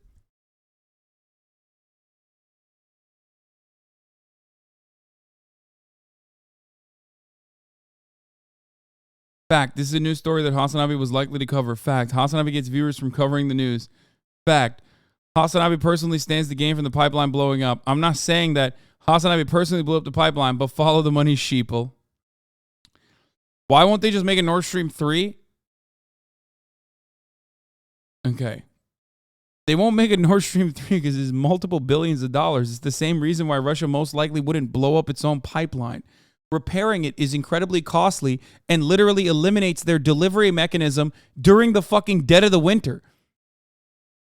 If Nord's so good, why no Nord 3? It will take months.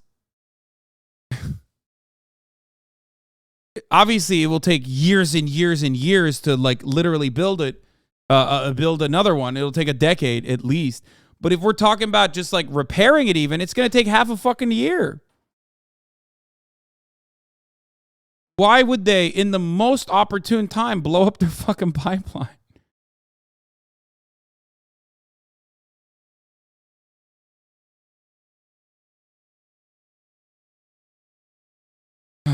It's actually not repairable unless they get to it in under 3 weeks. That other chatter is wrong. I'm an engineer. And after 3 weeks, okay, you're fucking around. You don't know what you're talking about. I don't believe this anymore. Others, including the U.S. President Joe Biden, have said Moscow was to blame as part of its efforts to manipulate energy supplies to Europe. It was a deliberate act of sabotage. And now the Russians are pumping out disinformation and lies.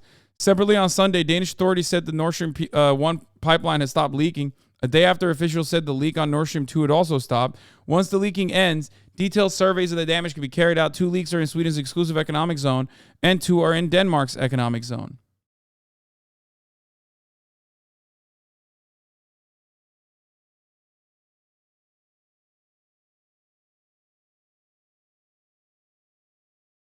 Gazprom.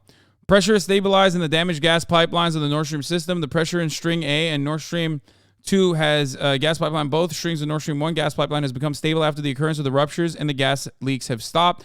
Gazprom is working to decrease the pressure in String B of the Nord Stream 2 gas pipeline. For that purpose, the company is pumping natural gas out of the pipe. This will make it possible to safely inspect String B for integrity, as well as to reduce potential environmental risks in the events of a possible gas leak. If a decision is made to start supplies via String B of Nord Stream 2, natural gas will be fed into the pipeline after the system is checked for the integrity and the possibility of supplies is confirmed by the supervisory authorities.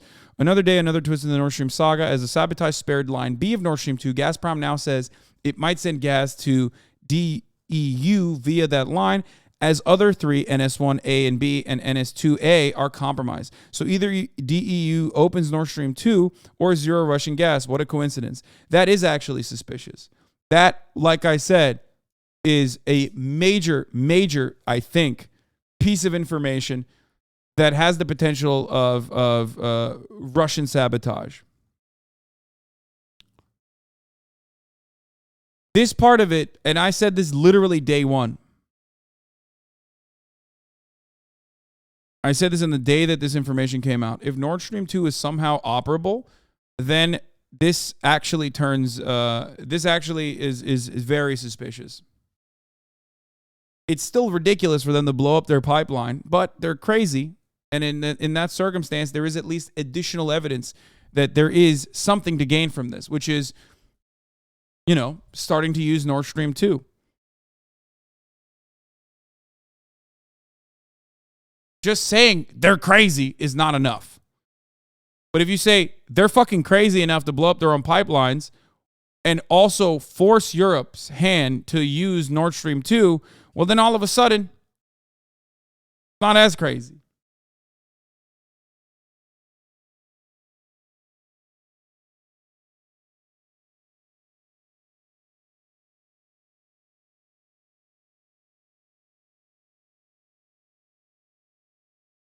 Okay. Why would they blow up one pipe to use another? Because they want to use Nord Stream 2, which ultimately has more capacity. And they could technically, fix one as well, inevitably, and fix the second line on Nord Stream 2 and have everything in operation eventually.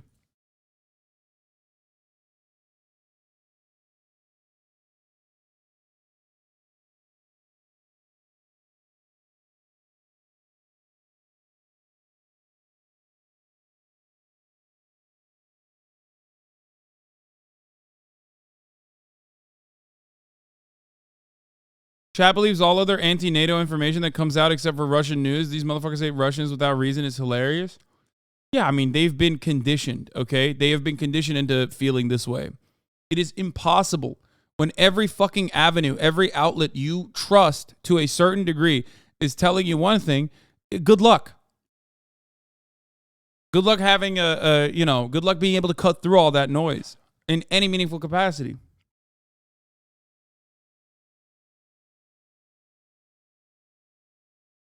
MBS leading the charge to cut oil production a month from the midterm should be viewed as a deliberate political act. I mean, it is.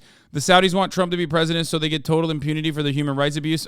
Yeah, like Biden was definitely so. Come on, Tommy. It's not like Biden was fucking, genuinely causing trouble for Saudi Arabia. He already personally was like, you're the king. You're the GOAT.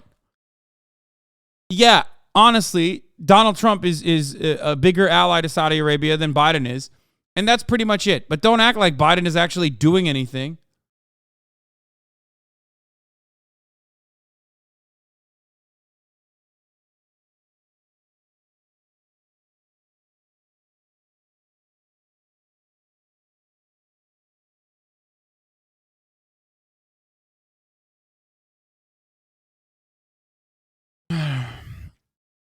I still don't get why the Russians would blow it up anyway. Like, what benefit would they give them? They have wanted to use Nord Stream 2, which America was openly fucking stopping. They have wanted to use Nord Stream 2, which America was openly trying to get European partners to never use.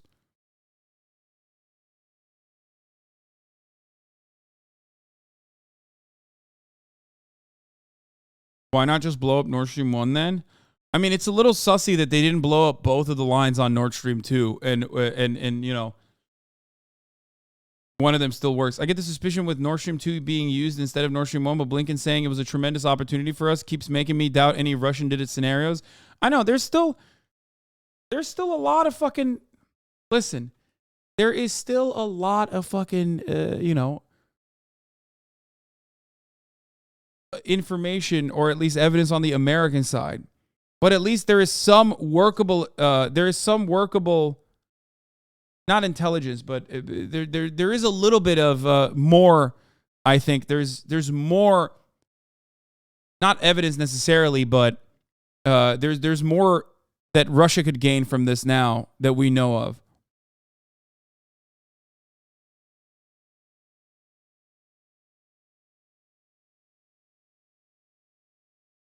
One possible cause very much within Occam's razor is not being considered here. That the fucking thing just broke? No, that did not happen. That's insane. No. They determined, no, you're wrong about that. They already determined that there was a seismic activity that was similar to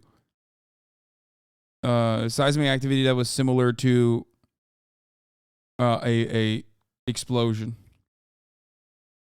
Like there is evidence on there being an explosion. We know that already.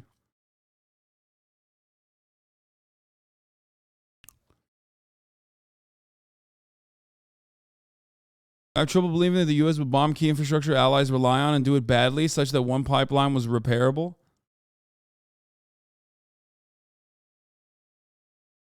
Yeah, that's pretty much the only fucking fact that we have in this entire thing. Okay, let's get to now that we're done with the pipelines, let's keep laying some pipe and talk about OPEC Plus. OPEC Plus has agreed to its deepest cuts to oil production since the 2020 COVID pandemic at the Vienna meeting, which is ironic. They're meeting in Vienna. Curbing supply in an already tight market despite pressure from the United States and others to pump more. The United States needs to be less dependent on OPEC Plus and foreign producers of oil, said the White House spokesman John Kirby. What an incredible opportunity. Yeah, we should be drilling more, dude. How about we just, nationalize our extraction industry? That's a good way.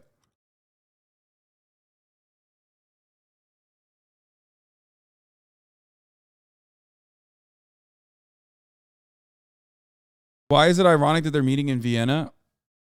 I mean, I think it's ironic that they decide the fate of European markets in the fucking heart of Europe.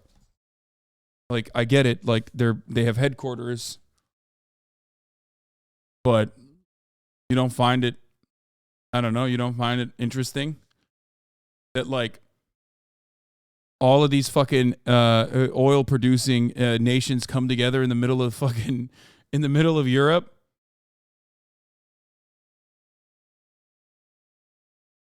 No, I get it. I know that their headquarters there. That fact in and of itself is funny to me, and it's ironic.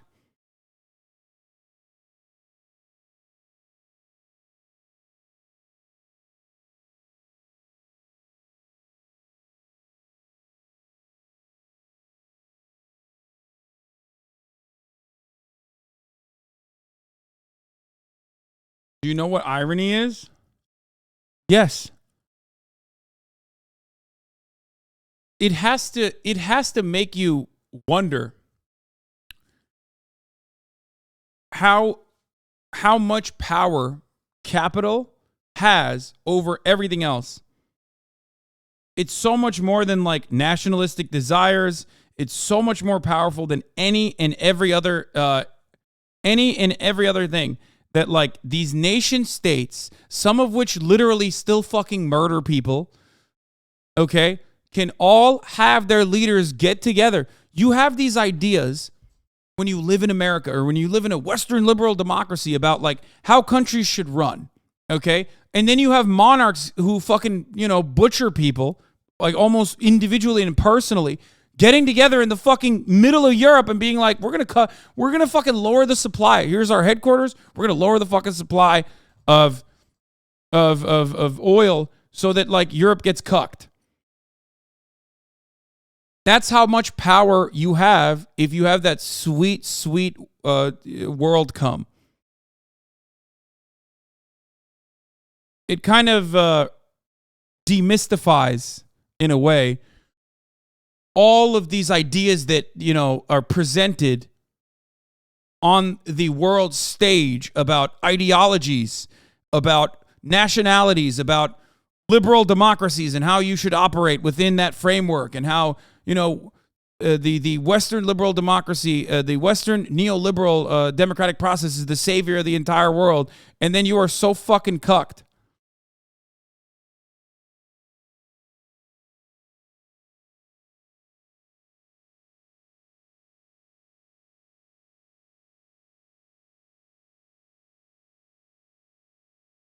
Imagine going to Europe as a leader of a country in the global south and say you'll fuck them over. They really have us by their balls. Yeah.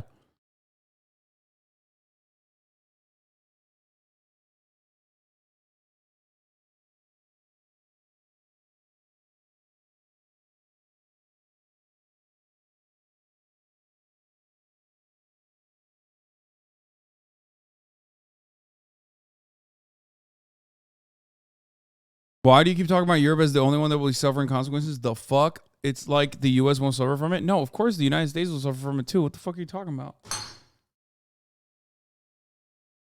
That's why I said Western neoliberal hegemony, which the United States is very much the main disseminator of.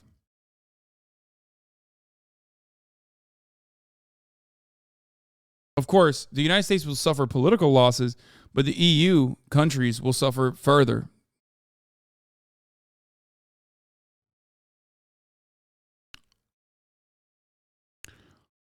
Vienna, London. OPEC Plus agreed to steep oil production cuts on Wednesday, curbing supply in an already tight market. I thought it was going to be 1 million barrels and then pushed to 2 million. I was wrong. New information has come out since then. And now the de facto leader, Saudi Arabia, said the cut of 2 million barrels per day of output, equal to 2% of global supply, was necessary to respond to rising interest rates in the West and a weaker global economy. The kingdom rebuffed criticism it was colluding with Russia, which is included in the OPEC Plus group, to drive prices higher, and said the West was often driven by wealth arrogance when criticizing the group. The White House said President Joe Biden would continue to assess whether to release further strategic oil stocks to lower prices. The president is disappointed by the short-sighted decision by OPEC Plus to cut production quotas, while the global economy is dealing with the continued negative impact of Russian President Vladimir Putin's invasion of Ukraine, the White House said. Biden, of course, has low approval ratings that he's facing. I love that Saudi Arabia whipped America so fucking hard. They gave you a little bit of juice, and they were like, yeah, we'll improve production, okay? And then the market stabilized a little bit, and everyone's going, oh, man, Dark Brandon, he did it again, myself included. And then now they're like, just kidding, lol, turn the faucet back off. All of a sudden, they're like, yeah, know who your fucking masters are.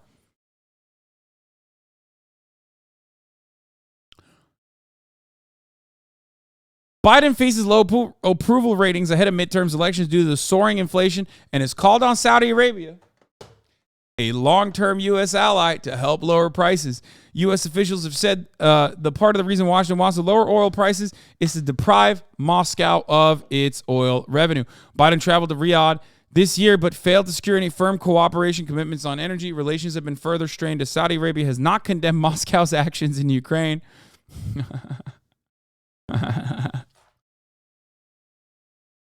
Dude, the funniest thing here would be if they I don't know, release some 9/11 documents or something that directly showed the Saudi involvement. You know what I mean? I don't think they'll do that, though. I think they'll cave and concede. And instead of going balls to the wall mode against Saudi Arabia, they'll be like, please, we'll literally personally start killing children in Yemen. Please. Please, we beg you. You are our Lord and Savior.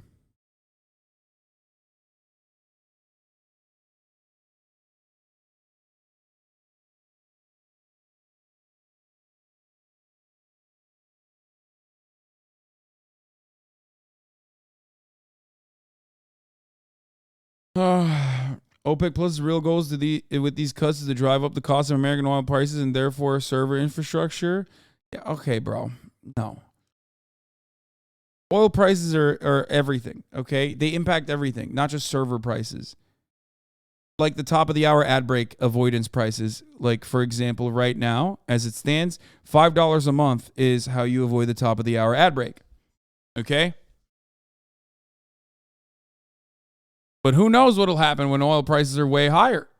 You know what I mean? When production goes down, all of a sudden there's less oil, demand is still the same. Now, prices of oil is going to go up. Okay?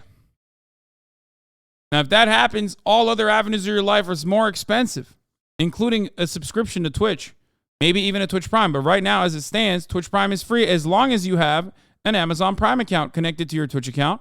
It can be anyone's Amazon Prime account, as a matter of fact, connected to your Twitch account. Okay? Or you can get gifted a sub if you're lucky. That one is like the freest way to do it, just being lucky. Barrelon, thank you for the 5 gifted subs, allowing 5 people to no longer see the ads.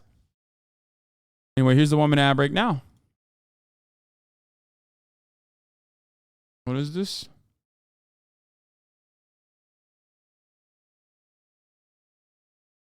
Why did you send this to me? I don't understand.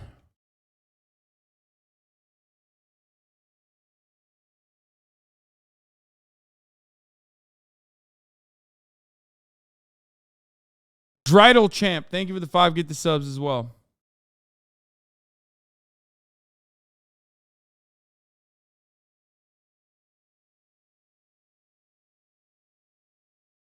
Top Saudi diplomat discusses U.S. relations, human rights, oil production, Iran and Israel. This is from July. As we reported earlier, President Biden wrapped up his first trip to the Middle East today at a meeting of 10 regional leaders led by Saudi Crown Prince Mohammed bin Salman.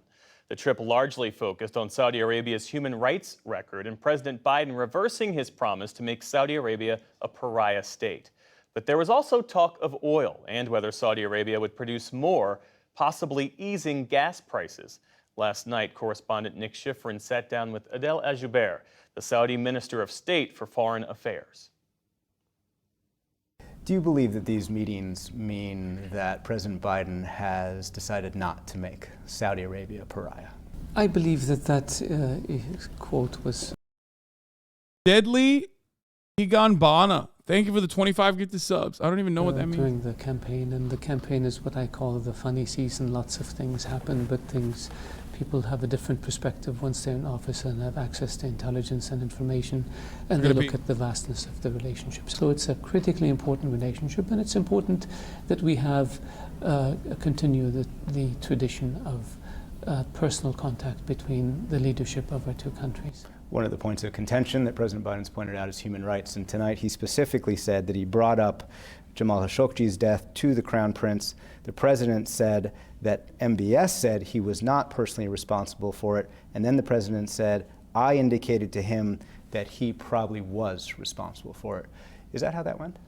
I didn't hear that exchange, that particular exchange. What I heard is that the president talked about the importance of human rights to the United States, and that human rights is an issue that American presidents attach great importance to, even though sometimes they don't live up to those ideals, which makes America human like the rest of the world. Did the president bring up Jamal Khashoggi? He mentioned the issue of Jamal Khashoggi, and he said that this is an issue that has generated a lot of interest and concern in the U.S. Congress and among the American public, and that he knew what Saudi Arabia's position was, and the Crown Prince indicated that Saudi Arabia did what every civilized country would do. We investigated, we brought charges against those who committed this crime.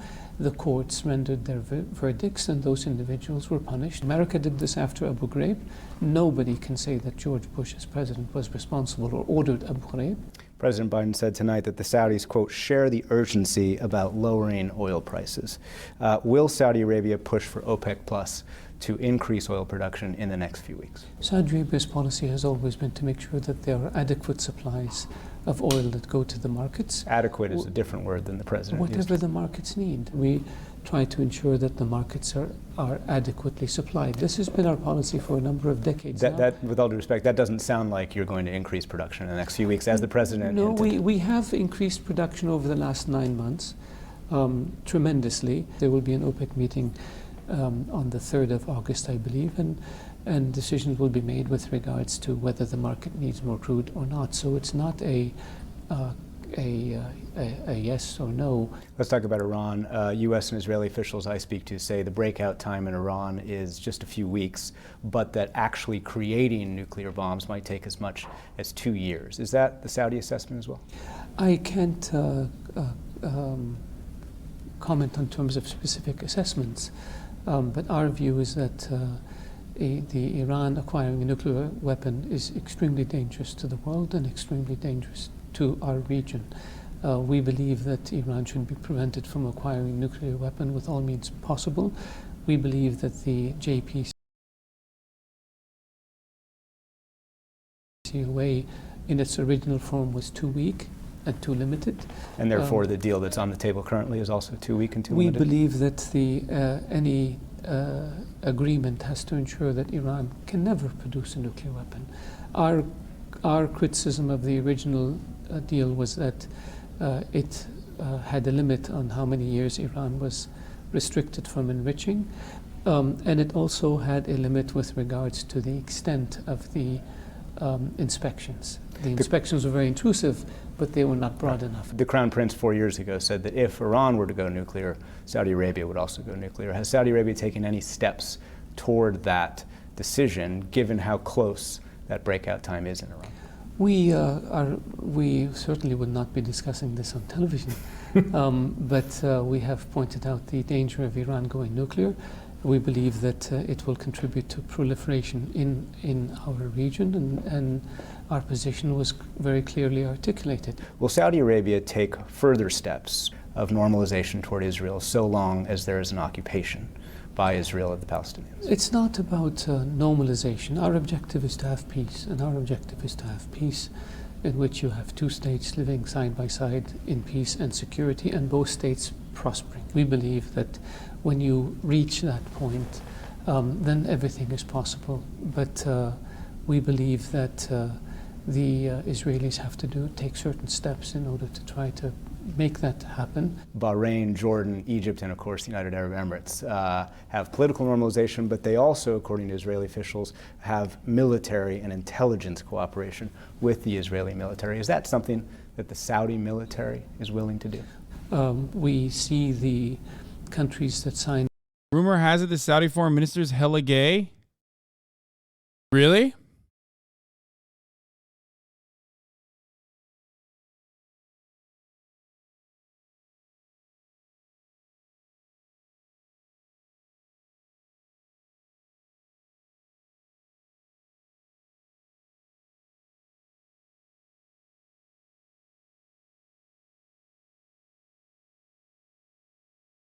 Agreements with Israel under the so-called Abraham Accords, and we're beginning to see some impact of those decisions on the Israeli domestic politics with regards to the benefits of having peace, and we hope that those positive changes will continue and lead to a more forward-leaning policy among within Israel towards an accommodation with the Palestinians. So that sounds like that kind of cooperation, military to military intelligence cooperation, these are simply steps that you're not willing to take yet.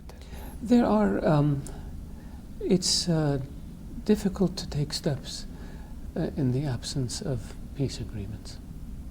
Adel Al-Jaber, thank you very much. Thank you.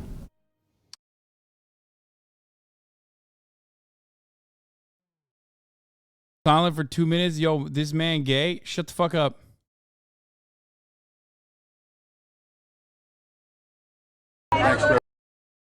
POTUS. No one fucks with a Biden. Thanks for everything. Thanks for coming down. We appreciate it. I picked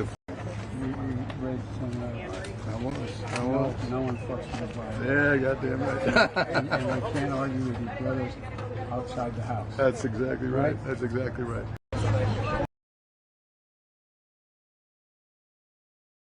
Just in, Russia could cut its oil production by as much as 3 million barrels per day if the EU and US proceed with a plan to cap prices, market experts have warned Bloomberg. What happened? I thought everybody loved the free market. I actually don't understand it.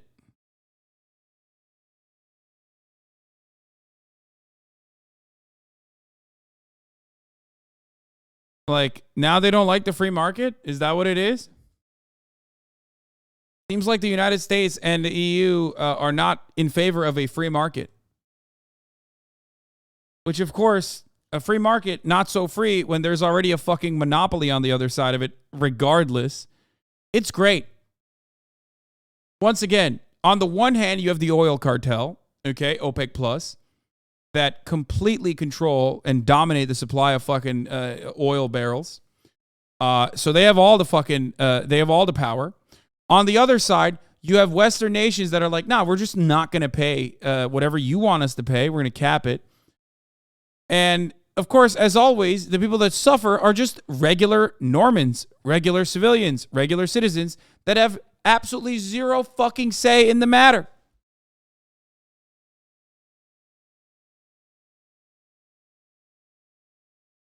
Dang it, Hasan, I know you, me, but I'm seriously trying to be a friend. Doesn't matter. Welcome to the free market, it.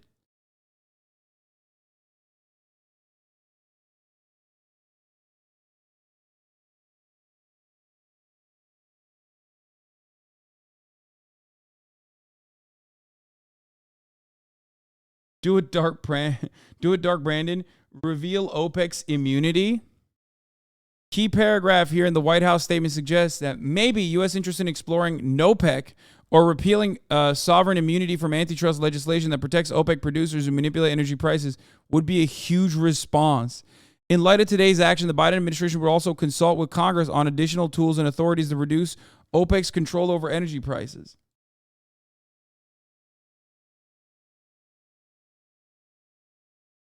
Dark Brandon rises up. Whenever people talk about the free market, I think of this tweet. Any doctor here? I'm a doctor. He's having a heart attack. I'm a doctor of economics. He's going to die. Impossible. That wouldn't be in his self-interest. I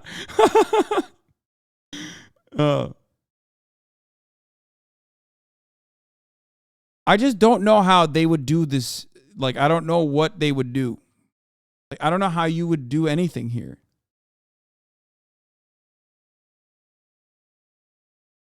Like, how can you say, well, it's illegal, sir, to have a monopoly here? Like, what are you going to do? Fucking invade them? Like, what? Are you going to invade every fucking country that is a part of OPEC? Like, I legitimately do not know what you would do in this situation.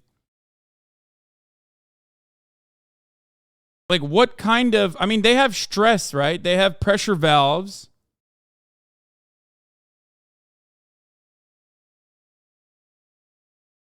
Set a price cap on domestically produced oil and limit exports. Yes, but you can only combat that so much. Like, there's already a reason why America has, for a very long time, kind of bowed down to OPEC, right?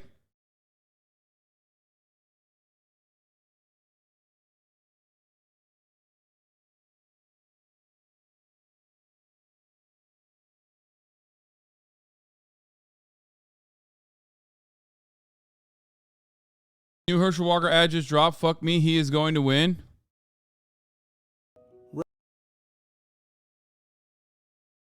Okay, we'll do that on Defense Production Act on domestic producers. First of all, here's what I will say. This is anti-capitalist action. Okay? This, in and of itself, is anti-capitalist action. It might be motivated by political reasons. Okay? But this is inherently an anti-capitalist action.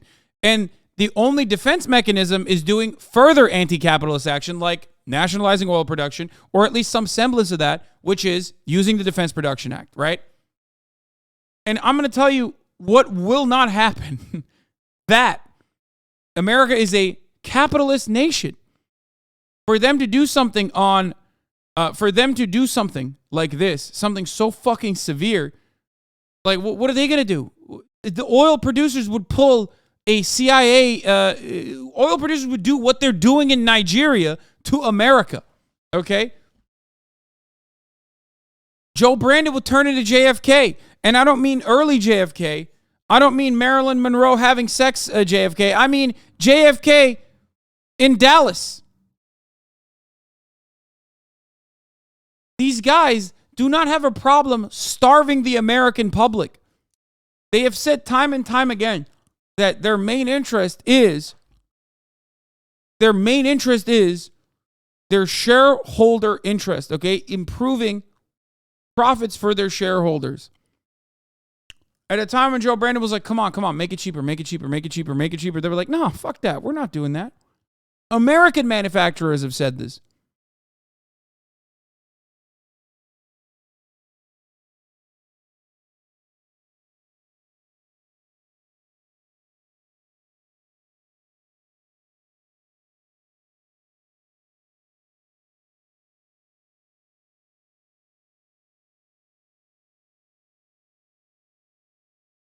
What? Oh, God, don't send this to me, man. What the fuck?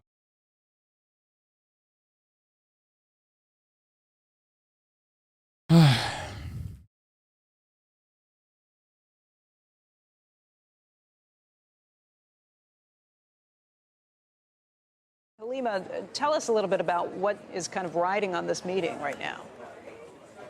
I mean, there's an expectation that we're going to see a significant OPEC production cut. This will be Here, people keep asking, what is OPEC? Here you go. Petrol for your car. It's an ingredient in a lot of what we use, from the plastic glove that keeps your hand clean to the tires that keep you on the road, which means these products can be affected by the fluctuating price of oil.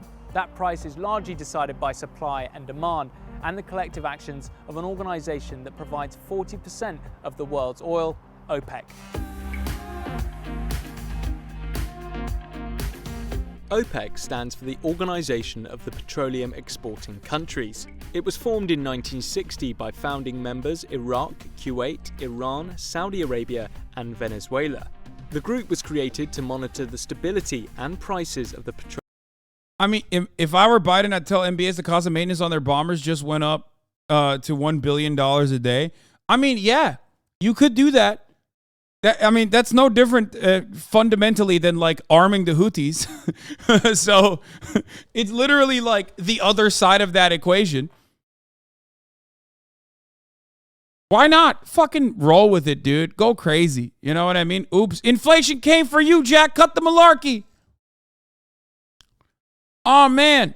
Except, again, That contract is not dictated by Brandon. That contract is not done at the behest of the State Department. Or if it is done at the behest of the State Department, it is being done for Raytheon, for Lockheed Martin, for Boeing. Do you understand?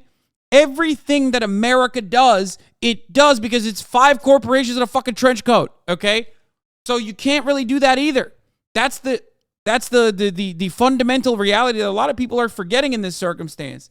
Okay? The American government, just like all governments, is vast. It has awesome powers, and yet it regularly refuses to use said powers because they are cucked to corporations. Okay? That's it. That's the reality. Same goes for the fucking oil producers, which we cannot control and refuse to control. And same goes for the fucking defense manufacturers. Those are like 2 major industries right there.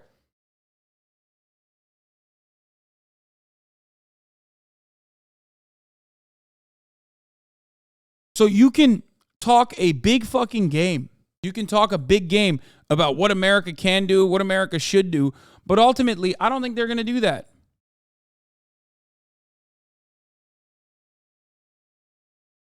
Can't wait for Cyberpunk IRL.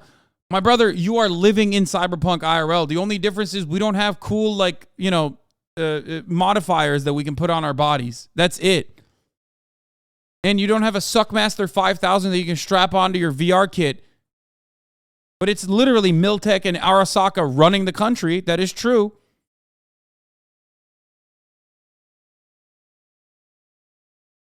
Just less neon and no Suckmaster 5000.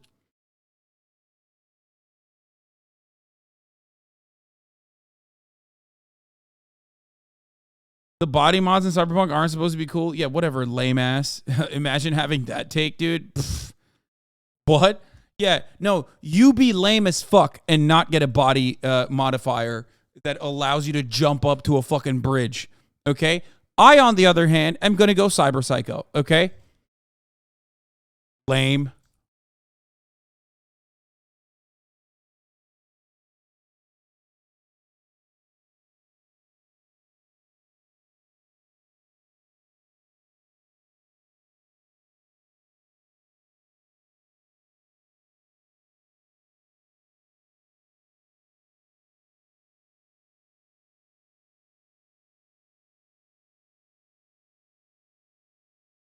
I'm a chromatic, 100%. I will be using the drugs that fucking suppress your immune system out the fucking wazoo, okay? I will be suppressed to the goddamn gills, Choom. I'm going full chrome, Choom, okay? I'm chromed out. Anyway, that's like dumb shit. Let's continue.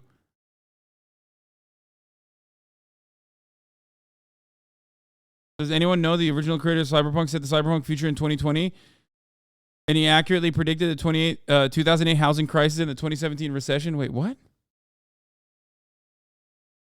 But Hassan, what about the transhumanism themes and critique inherent to the cyberpunk genre regarding augmentation? Yeah, sorry, dude. You failed, okay? If your goal was to make it seem like the Sandavistan is not fucking cool, you were wrong, okay? I get it. The main goal is to say, oh, yeah, human beings are like ruining their own fucking bodies, whatever. Lame. I don't give a fuck, dude. I literally do not give a fuck.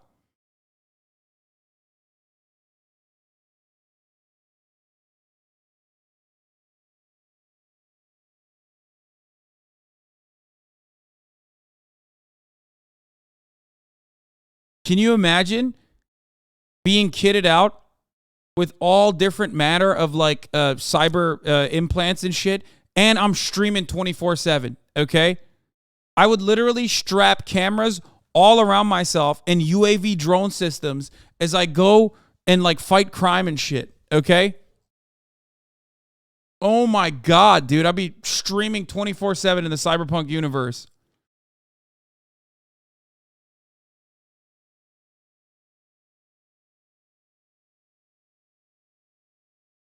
Arthritis and bone degradation over time exists? No, dude, call me fucking, what was it, Adam Savage or whatever? The fucking main guy, the one in Cyberpunk, the video game as well.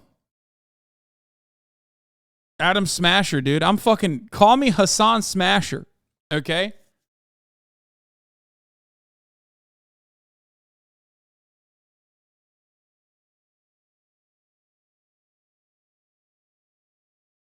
Sniping chatters via HUD beam straight into your cyber retina? Yeah. Yeah, I'm Adam Savage, bitch.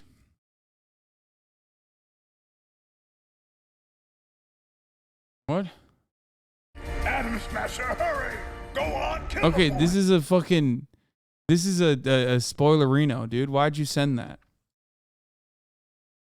That was a major spoilerino. Okay, I didn't show you anything. Don't worry.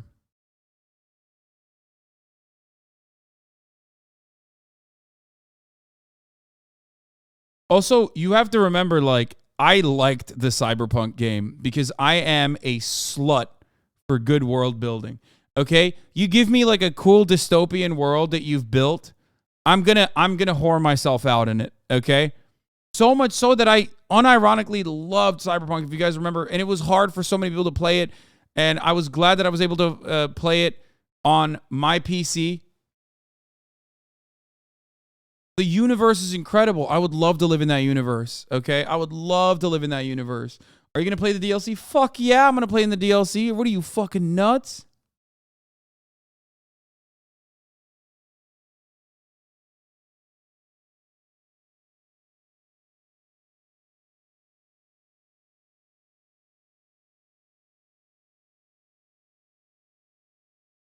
The anime was great too. It was sad, but it was great.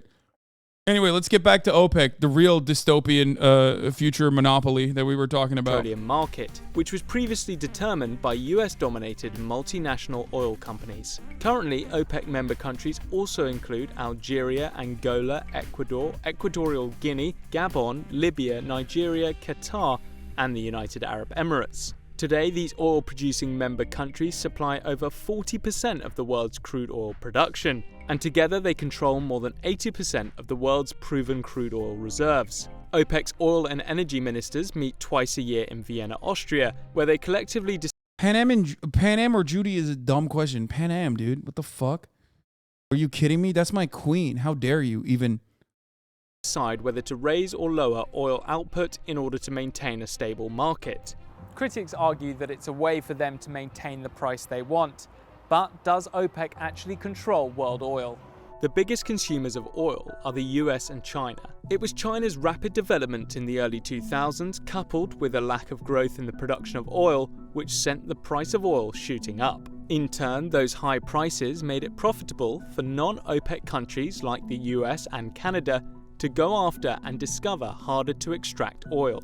Because they weren't bound by the cartel's decisions, these countries have grown their levels of supply, which meant OPEC's market influence began to decline. A rise in supply and a reduced demand for oil in Europe and Asia led to the price of oil crashing. This caused political problems in some OPEC countries like Venezuela, where oil is the chief driver of the economy. It has the largest proven oil reserve.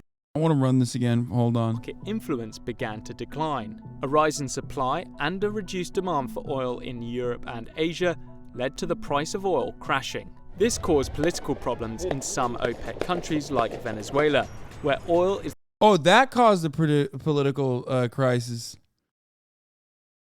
Because, like, if that was enough, then there wouldn't be additional sanctions, right? Like, if it was just a free market doing its thing, then I feel like...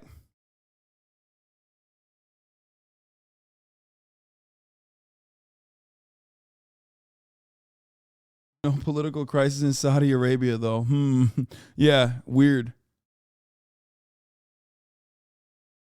Is the chief driver of the economy. It has the largest proven oil reserves in the world, but also the highest inflation rate on the planet. But for most consumers, the drop in the price of oil has meant cheaper fuel and lower energy costs. Since 2016, however, oil prices have been steadily rising. Later that year, the Saudi-led OPEC members agreed to the first production cut since 2008, a reduction of around 1 million barrels a day. Crucially, Russia and 10 other non-members also agreed to pump less oil. OPEC and its allies agreed to extend the cuts through to the end of 2018. But in the US, there's a shale oil boom. Production levels recently hit a record high and are predicted to surpass both Saudi Arabia and Russia. But even with higher output levels, the US still imports roughly 300 million barrels of oil a month. For the renewable energy industry, however, keeping oil supply high and steady makes it an attractive alternative. and might be one of the most powerful tools to grow the sector.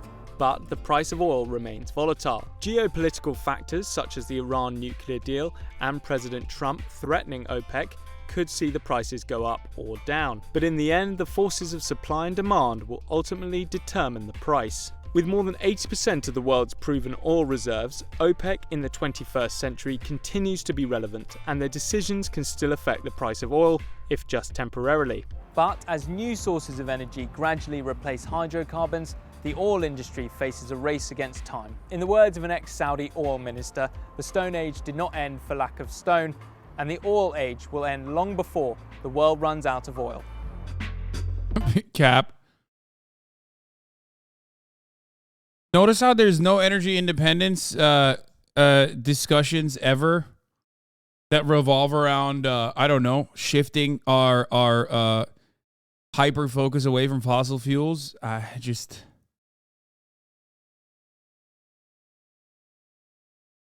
Anyway, that clip is from 2018, by the way. Yeah, it's easier to imagine the end of the world than the end of capitalism. And you can just copy paste that into all facets, right? Including, but not limited to, oil production.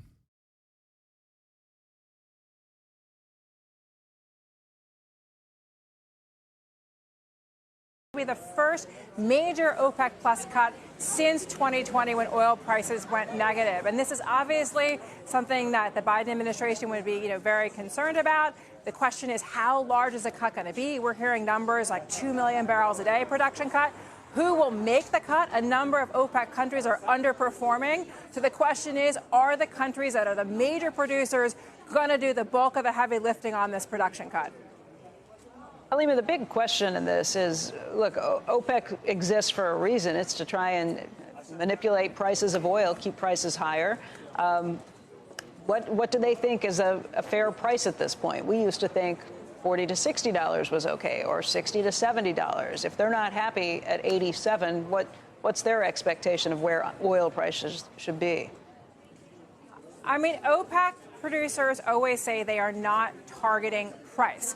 I think there are multiple reasons why a production cut is likely coming. I mean, we had Prince Abdulaziz, the Saudi oil minister, several weeks ago express real concern about what he believed was a disconnect between the financial and physical markets. So is this a sort of circuit breaker that the Saudis are throwing into the market, saying, you're more concerned about Jay Powell, we're going to show you that we are a regulator in this market? Russia, though, is a clear factor to watch. And the deputy prime minister of Russia will be arriving at OPEC soon. He is under U.S. sanction, and the Russians have every incentive to want to push prices higher. They also have every incentive to try to scuttle the European Union's plans to impose sanctions and a price cap on Russian oil come December 5. And that's why this potential meeting is so much more important, that there's so much more riding on that. This is not just about prices. This is not just about the market.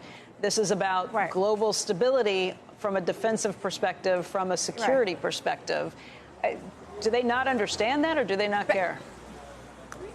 I mean, Becky, this is far more than about oil. Now, Russia is at the head of the OPEC Plus table. There are no indications that Russia will be vacating that seat. But to have the Russian deputy prime minister in Vienna at this moment, obviously, this is not just an oil story. This is a geopolitical story. This is a security story. And we're going to be watching very closely to. I love that we just finished the fucking what is OPEC story. Okay, for those of you who still don't understand what OPEC is or what OPEC Plus is. And this motherfucker goes, what is OPEC? Bro, just go back in the fucking, please, just go back in the VOD or something, dude. I don't know. Just Google it. What he says in this press conference today. We've heard the White House. People sometimes just expect me to spoon feed information over and over again. It's like, I'm not Google, man. We already covered it. They have been making calls, trying to get around. Y'all are failing, okay? You're failing. I mean, obviously, this is not something that the White House wants. They do not want an OPEC Plus production cut. Remember, President Biden visited Saudi Arabia in July. And so I think they were trying to potentially scale back. One cool thing that you do have to recognize about OPEC and OPEC plus nations is that some of these countries within OPEC and OPEC plus, and I would even include Russia in this, but of course Saudi Aramco being one, are beholden to state actors. Unlike the United States of America, which is beholden to corporate benefactors. So the exact opposite dynamic exists in the United States of America. The United States government is beholden to corporate profit motives, whereas the Saudi oil producers are beholden to the Saudi government, the kingdom. So whatever they say goes. Same with even Russia, where if the state decides we are going to change our oil production and our output, then the companies have to follow along.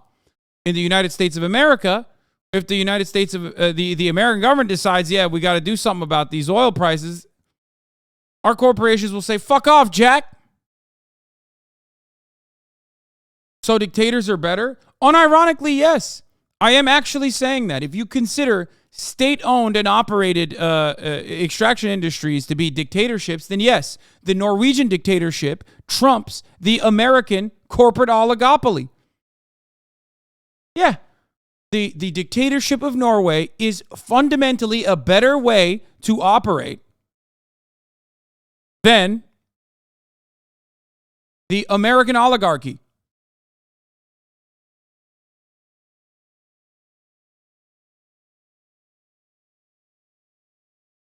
Notice how I didn't say the Saudi dictatorship and I said the Norwegian dictatorship, because Norway also is a country that has Norway is a Western nation. It also has oil, and it has also nationalized its extraction industries all the way from oil down to forestry, because you only have the opportunity to comprehend fucking dictatorship bad, wrong, any sort of control over corporations is bad, dictatorship wrong. But you don't feel like that when it's Norway. That's why I use Norway instead of Venezuela or Saudi Arabia.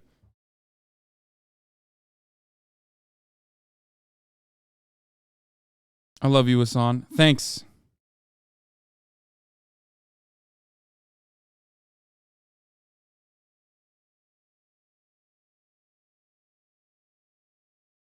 This is how outrageously cuck Biden is. Last year, begging oil companies not to gouge Americans. That wasn't last year. That was this year. Wait, was that last year? I thought that was this year. What the fuck? Time flies, dude. That's crazy that this was last year. Oh my God. I thought that was like last week, man. What the fuck? Dude, what is happening to my brain, brother?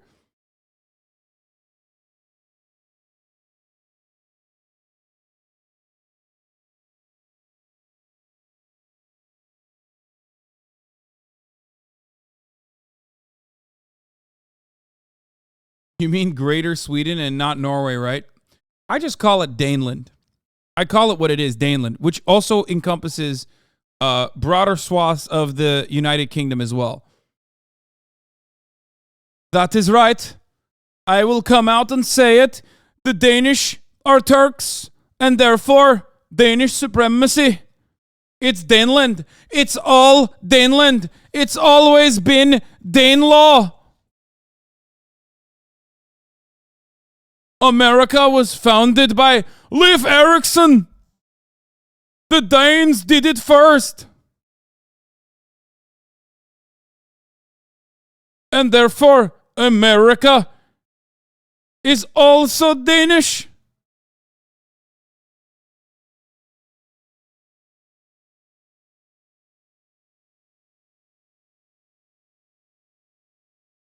Us Danes, we will not forget.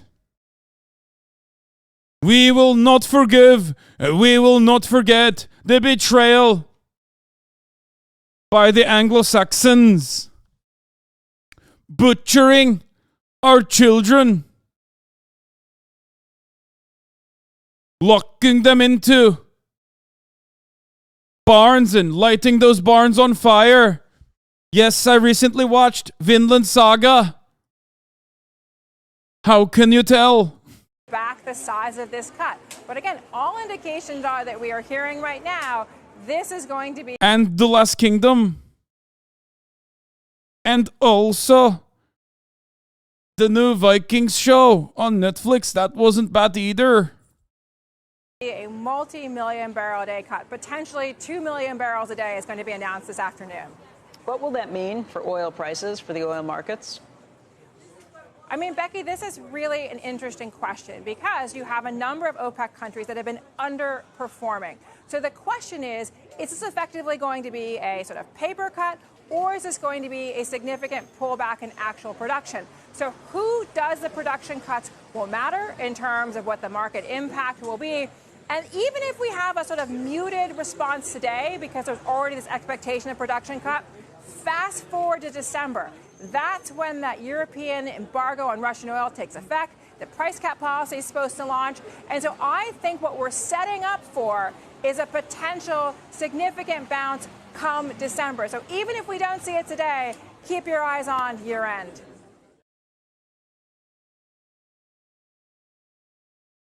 How a 10-year-old boy was forced to join ISIS? What the fuck?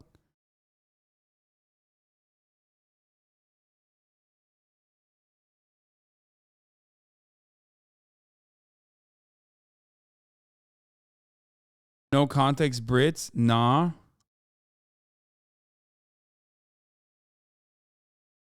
What? Rico, 18. Fixing leaks by day, making leaks by night. Winky face. All women are chickens and I'm in the mood for breast. That's right. You fucking twat. I'm 18 in it. I'm fucking 18 in it.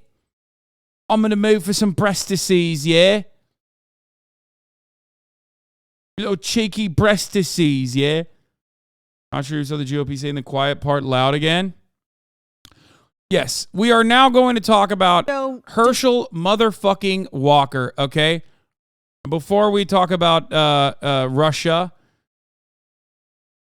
we are going to talk about Herschel Walker. Republicans, including former President Trump, are throwing their full support behind Georgia Senate candidate Herschel Walker, despite a report in the Daily Beast claiming he paid for a girlfriend's abortion in 2009. Walker denies all of that, and he prayed yesterday with a supportive crowd at a surprise campaign event as he remains locked in a very close race with Democratic Senator Raphael Warnock. Robert Costa is following this in Atlanta. Bob, good morning. What's the reaction been in Georgia to all of this? Good morning, Nate. Nationally, Republicans are standing with Walker. That shows how important this race is to winning the Senate majority. Here in Georgia, it's mostly the same. Conservative activist Eric Erickson told us the next 48 hours will be critical for Walker's campaign in terms of how he answers tough questions. Democrats expect the race against incumbent Democratic Senator Raphael Warnock to tighten. Bob, Walker's son, Christian, who is known as a conservative influencer, posted this video on Twitter after his dad denied the abortion allegations. I want you to... Isn't it wonderful how Republicans will just run with abortion is murder for like years and years and years, only until it's like no longer politically important for them to do so. Once they finally banned or criminalized abortion in all the states that they wanted to, they got it through the Supreme Court. And then, boom, all of a sudden they're like, okay, maybe some of the murder is all right. Like, have we checked the vibes? Have we vibe checked the fetus? You know what I mean? Maybe the fetus had bad fucking vibes. Like, they literally were like, abortion is murder unconditionally, okay? And now that they're like, oh, fuck, this is blowing up in our faces, maybe abortion is not so much murder. And not only that, but also Herschel Walker got an abortion. Okay, well, some murders are fine. You know, some murders are fine. We meant like when liberals do abortion, that's murder. Republicans can do murder.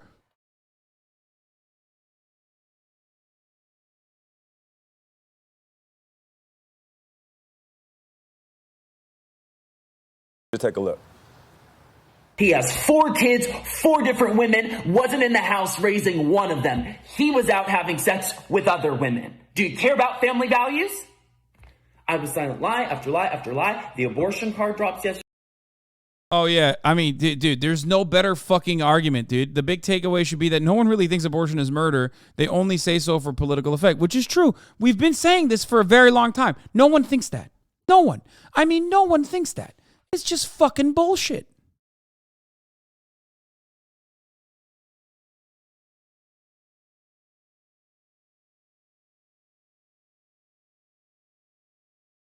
And that's the tea.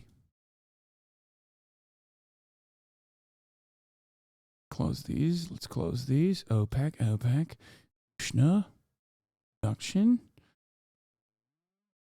Top White House officials are disappointed. All right. OPEC Plus. Andrew Tate. Oh, God, no. Dear God, that's the Matt Walsh stuff. All right. That's Ron DeSantis. Absolutely slaying. It's fucking mental. It's mental.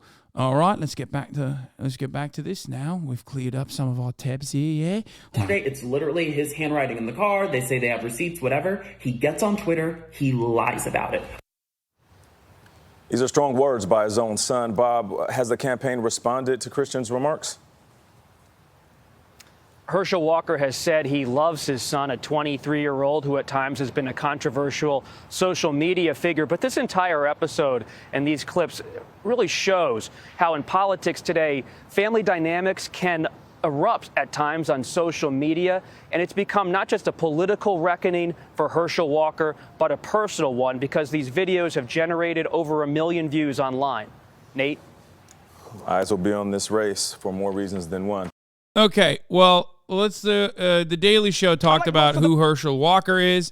If you are wondering who the fuck is Herschel Walker, maybe we'll listen to my mortal enemy. I don't know why I said that. I love Trevor Noah and the Daily Show, and I think everything he's doing is cool, especially who he decides to date. That's great. Let's watch Trevor Noah.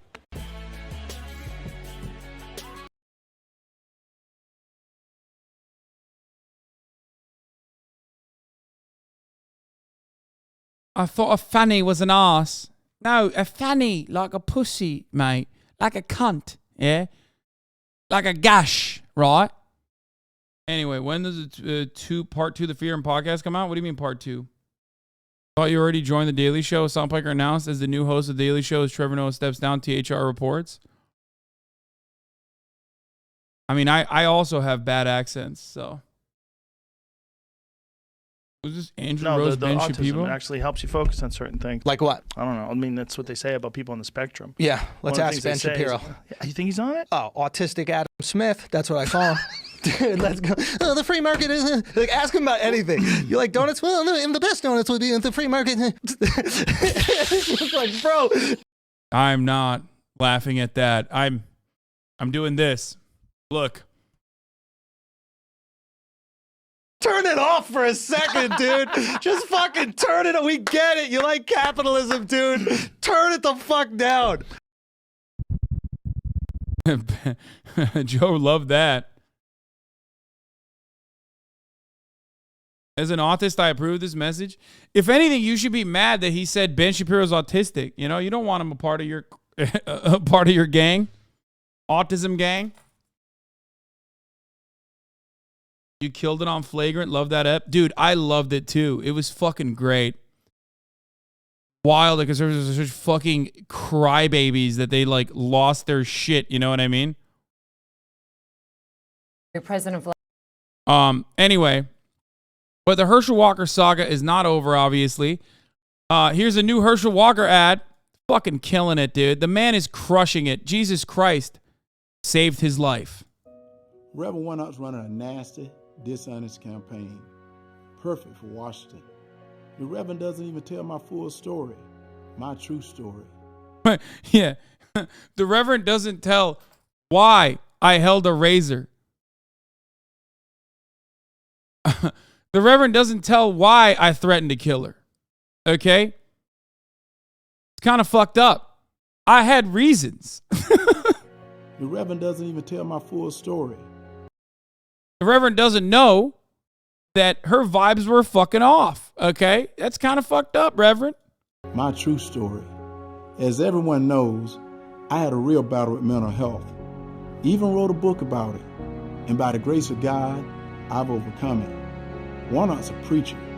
Dude, that's so sick. Everyone's a liberal. Remember, everyone's a liberal. Everyone's a liberal. Everyone's a liberal. He literally said, mental health problems is the reason why I held a knife to the neck of a partner, okay?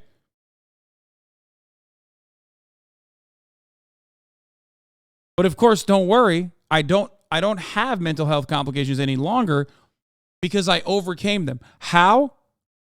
Modern medicine, of course not. Therapy, of course not. God. Who doesn't tell the truth. He doesn't even believe in redemption.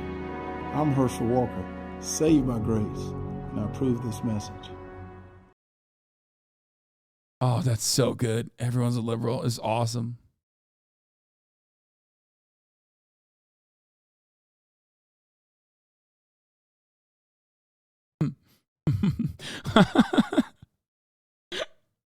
I threatened my spouse because I have ADHD. ADHD. Attention Deficit Hyperactive Disorder. 1 minute, you're thinking something. The next, you've lost your train of thought. I love that. I love that TikTok. We're going to have Sahib on soon, hopefully.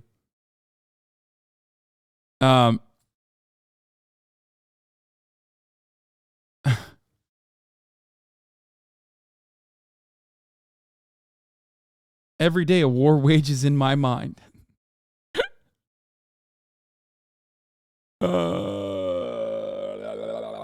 Jordan Peterson wife Tammy and daughter Michaela at a gig in Nashville. What?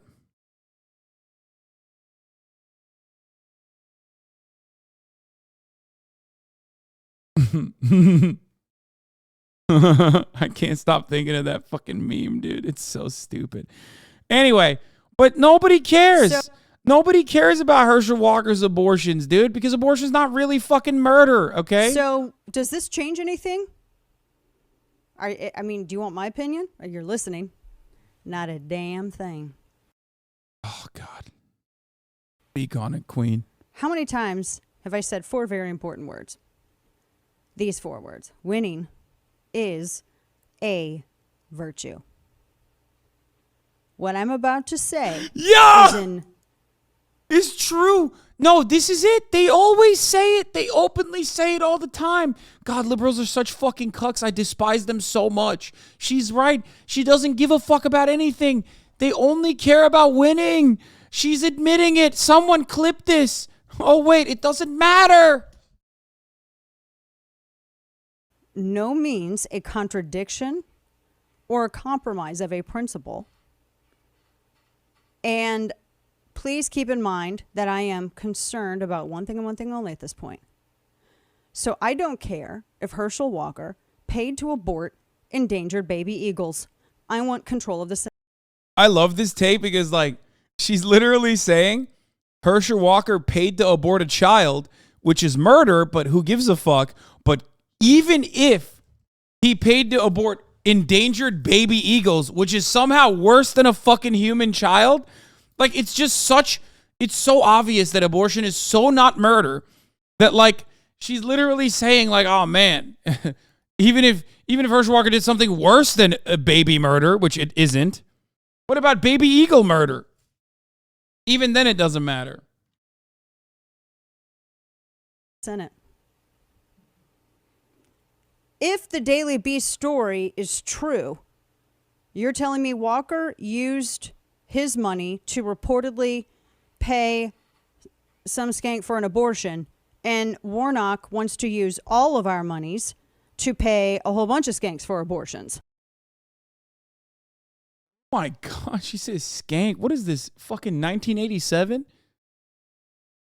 Why do conservatives are so weird? They like did Dana Loesch forget that she's a woman? Like, I don't understand.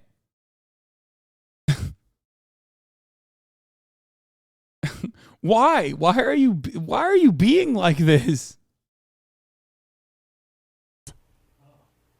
And yes, when they're used predominantly over 99% of birth control and it's my taxpayer dollars, you have invited me up in your business and I will use whatever descript I would like to.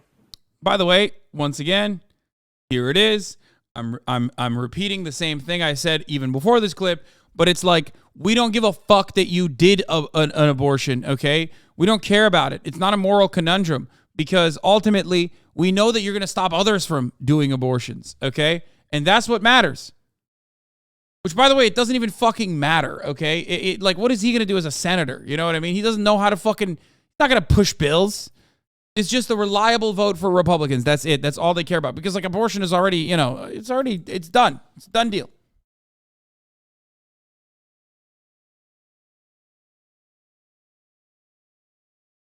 Thank you. So, it doesn't change anything for me.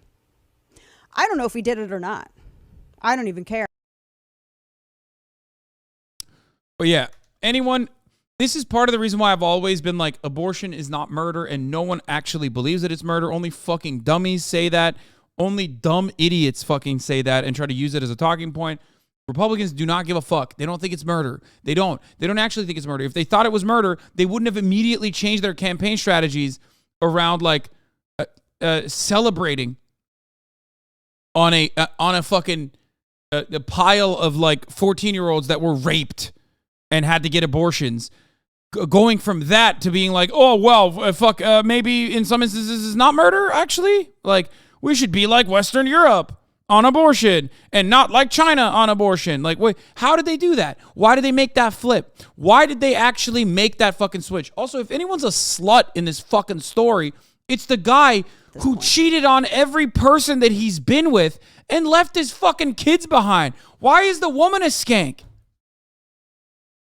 Like, is there no instance where the man has any autonomy? Oh, wait, of course not, because he's literally fucking mentally ill to a degree where he doesn't have fucking autonomy, okay?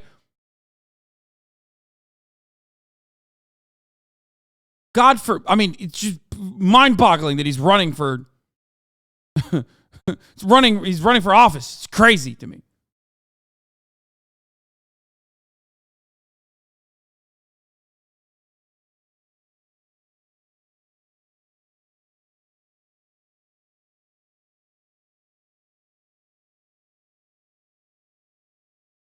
Every part of that video was cut so perfectly to reveal exactly what conservatives care about. They care about winning. They care about a conservative vote, which we all knew already. They care about winning above everything else, okay? They also do not care about the autonomy of the woman in any meaningful capacity unless it is to say that the man has no responsibility in cheating on his wife or his partner, okay? And it's still the woman's fault. It's the woman's fault. She's a skank for fucking a married man, an honest man.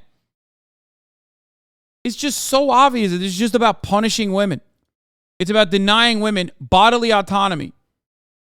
Nothing to do with abortion being murder or anything like that. It's not. They don't believe it. Vladimir Zelensky says Ukrainian troops are making powerful advances in the south. The Ukrainian leader of the Luhansk region says the deoccupation has begun. Despite the setbacks, the Kremlin is moving forward to annex 4 Ukrainian regions. Earlier today, President Vladimir Putin signed into law measures deemed illegal under international law. Well, meanwhile, Russia says it should be part of the probe into leaks on the Nord Stream gas pipelines. Sweden has blocked off the area around the pipelines pending an investigation. Well, I want to welcome Peter Hultqvist, Sweden's defence minister. He joins me now via Skype from Stockholm. Good to have you with us, Minister. Thank you so much. Thank you. So there's been so much speculation about these blasts on the pipelines that run from Russia to Germany. Many point to sabotage. What can you tell us about the likely cause and the culprit? First of all, we are now doing a police investigation. The Swedish security police they are responsible for it, and they are doing it in the area. And this will take some time, but it's very important that they can do their job. And they also do the same from the Danish side. So we have no evidence and we have no result yet. And they have to come back with the information when they think that it's his job. What the fuck? Why are you making fun of an honest Daneman? This is Dane law. Everything is Daneland. It's his job. Fuck you.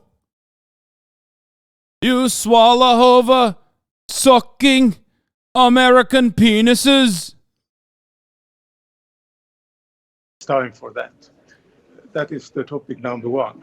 Topic number two is that from our first analysis is that this is done by somebody that have ambition to do something, and we see that there maybe is a responsibility for a state actor behind it. And I understand, Minister, that Sweden has sent a diving vessel below to investigate. What more can you... Why is there a fucking Aussie on CNN? CNN International? What the fuck is going on? Tell us about how long it will take. We understand that Ukraine, along with many other nations, is already pointing the finger of blame at Russia. Should you find Russia responsible, what sort of action are you willing to take? We haven't any evidence or proofs, so we can say that it's a specific nation. So what we have to do now is to do a good job around this investigation, and then we have to come back. We've seen so much gas bubbling in the ocean from these pipelines. What do we know about the environmental damage, and when will these leaks cease? It's too early to say, but it has an impact on the environmental question. And I think that there are still some activity with these leaks. But we also have now started the investigation around what's really have happened, and the security police is responsible. I understand, Minister, that you've just come from the Swedish Foreign Policy Committee meeting. What was said about Russia's illegal annexation of those 4 regions in Ukraine, and what new sanctions are being considered? I think that the European Union have to decide about new sanctions. That's very important. I think in Sweden we have full support for new sanctions, and we also condemn what the Russians have done. It's against international law in all means, and they escalate the war when they are doing like this. So we condemn what Russia have done. So can you take us through the top talking lines, the agenda from the meeting you've just come from the Swedish Foreign Policy Committee meeting?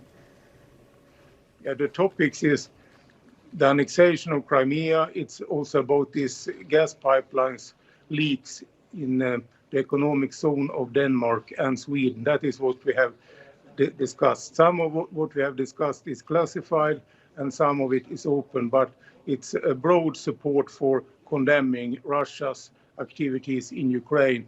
And we will support also Ukraine in the future with new deliverances with weapon systems.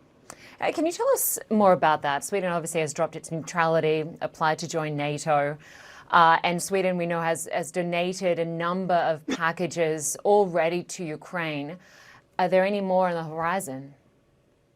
We have decided 7 times about support, including military material, to Ukraine. One new dimension from our side is that we, together with other countries under UK leadership, train troops that should serve in the Ukrainian armed forces. We are also involved in international discussions about production directed, weapon system production directed to Ukraine. So we will see a long-term support to Ukraine. And we think that that is very important. And it's very important also to support them in ways so Ukraine can feel that they have a real support and that they can also be successful. Peter Hultqvist, Swedish Minister for Defence, we appreciate your time today. Thanks so much for joining us. Back now at 7:30 here on CBS Mornings, and we are talking about 2 key midterm. We already covered the Russia shit, but, you know, hopefully that was enlightening for you. Okay. Inflation, economy are top priorities in the Arizona midterm. Races in the state of Arizona, races that are tightening dramatically as Election Day draws near. Let's go to the numbers. According to a newly released CBS News Battleground Tracker, it is an even split in that state for the race for governor. 49% each for Democrat Katie Hobbs and Republican Kari Lake. Democrat Mark Kelly has a slight edge over Republican Blake Masters on the Senate side. Now, Lake and Masters have both spread lies about the last election. Ed O'Keefe is in Tempe, Arizona for us this morning. Ed, good morning. Dare I ask, how are those lies resonating with voters? Well, Tony, good morning. Good to see you. As you mentioned, those Republican candidates, others on the ballot also pushing those lies about the 2020 election. And it's one of the reasons why we track things here in Arizona so closely. And yet, according to our new Battleground Tracker, most voters here say they don't want that to be the main focus of the campaign. When I'm governor, we're going to take a sledgehammer to these damn electronic voting machines. Kari Lake won the Republican primary for Arizona governor by fully embracing the lie that the 2020 election was stolen. They certified a corrupt election. And God, that was one of my favorite debates of all time. Also, Arizona is so fucked as a state. What a joke of a state, bro. Holy fucking shit. Like, can you imagine having these absolute psychopaths and then still being like, yep, nope, doesn't matter. In terms of state affairs, does it matter who blew up Nord? Both sides know whether they did it or not, and thus, if the other side did and how they should and will respond when it's revealed who done it, will anything change? Not saying there shouldn't be consequences. I mean, the international stage, it's absolutely important for everyone to figure out who the fuck did it. It's not just a matter of personal curiosity. If it's revealed that Russia did it to itself, then Russia is, as far as the way that people see it, Russia is already a gigantic villain, but they're going to be even more in a worse position overall politically, both internally within Russia with domestic consequences, but externally with Europe. If it came out that the United States of America did it, holy fuck. Then the U.S. is going to be in a lot of hot water. Not that anything will change as far as like, the fuck is the EU going to do? Right? I said this on day one. I was like, if America did it, which I do think it did, like, I don't know. I think Russia might have done it as well, but I think like I'm still leaning on America doing it. The fuck is the EU going to do? Nothing. You're going to sit there and take it, bitch. You can't do anything about it.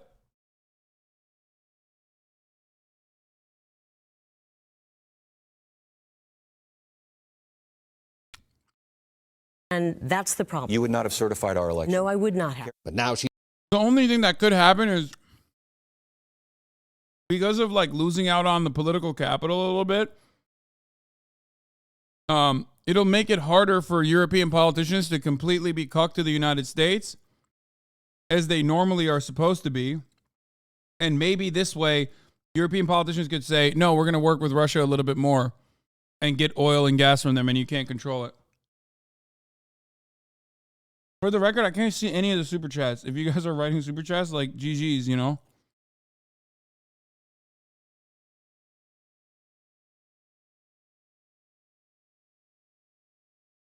You're super chatting with chat.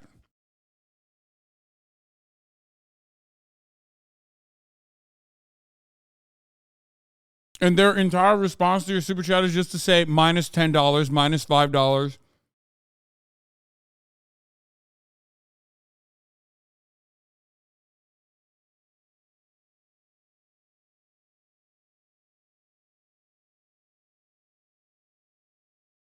What? That's such a dumb, sober young Walter. You should have made a shirt that said all lives matter, do that? Nope. Quadrupling down. She's locked in a close general election and not emphasizing that issue as much. We're going to have to do what we did in the primary, which is go out and vote and take our friends and get out there and vote like our lives depend on it.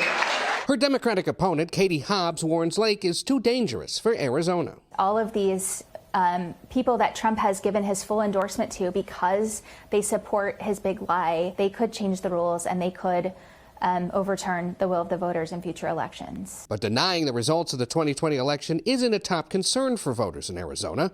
According to the new CBS News Battleground Tracker poll, more than half of even Republicans say it doesn't matter. We have so many votes outside of the law. But it's the main focus for Republican Mark Fincham. He was in Washington, seen here in the crowd on January 6, 2021. And now he's running to be Arizona's Secretary of State. It's a job that will put him in charge of elections ahead of the 2024 president. Dude, I love that. I'm sorry. At least American politics is so entertaining. Someone said Doug Dimmadome ass. Yeah. Yeah, Doug Dimmadome, for those of you who don't know, owner of the Dimmadome of Dimsdale, Dimsdale's Dimmadome, is also an election truther. And he was there at January 6th, and he still firmly believes Antifa did it. Brother, you were there. You left Dimmadome. You left the Dimmadome unattended. You left Dimsdale and you went to D.C.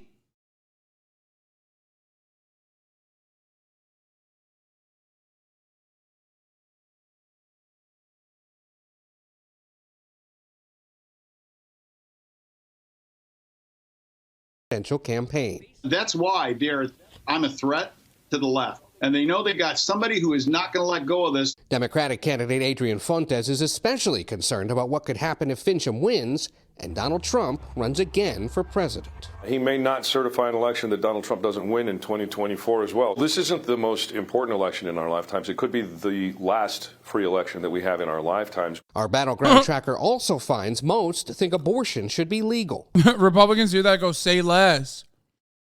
Say less, King. Love that. Fun. I'm a fan. And that comes as a judge has reinstated a law dating back to 1864 that ends abortion access in Arizona and would jail doctors performing them. That decision upset longtime Republican Heather Carter so much that she's now leaving the GOP. When you talk to women in Arizona and they share their personal stories one-on-one, many of them are using this issue as the deciding factor in the 2022 election. Let's go. And in the land of canyons, cacti, and the cardinals, just like everywhere else, the economy and inflation are the top concerns. I see it as a businessman that we're going to hurt for the next 10 years. This giant wave that we're on is going What fucking business is this guy on? Arizona's letting anybody have a business, huh? to affect us.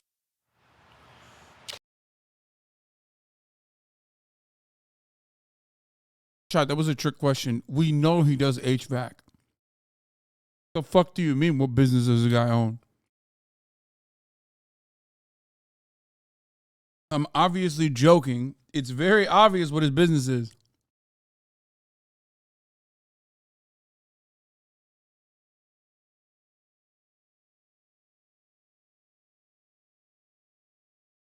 Immigration is also a big issue of concern here in Arizona. Perhaps no surprise, given that border towns continue to see a surge in migrants. And on the issue of the 2020 elections, there's this from the poll. A majority of voters say, the vast majority, in fact, say they want the next governor, whoever she is, to accept the results of future elections, no matter which party wins. Nate?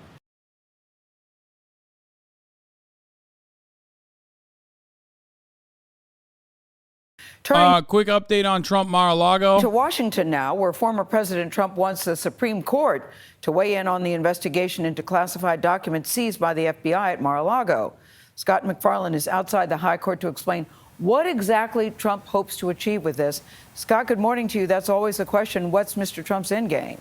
Hey, Gail, good morning. This is a limited legal challenge, but it appears to be a play by the Trump team to get more access to more of those documents. They're asking the Supreme Court to allow that outside legal expert, that special master, to review documents marked classified. It could also allow Trump's lawyers, though, to review those documents as it prepares to mount a defense.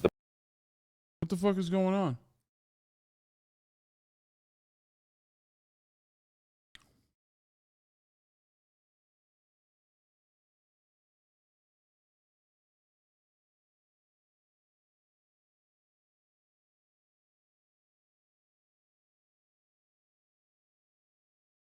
Nothing. It's a super chat telling what to do. Y'all are literally dummies, bro. I swear to God. People are like, I'm a free thinker in the chat until someone spends $5 for you to say R.I.P. McConnell.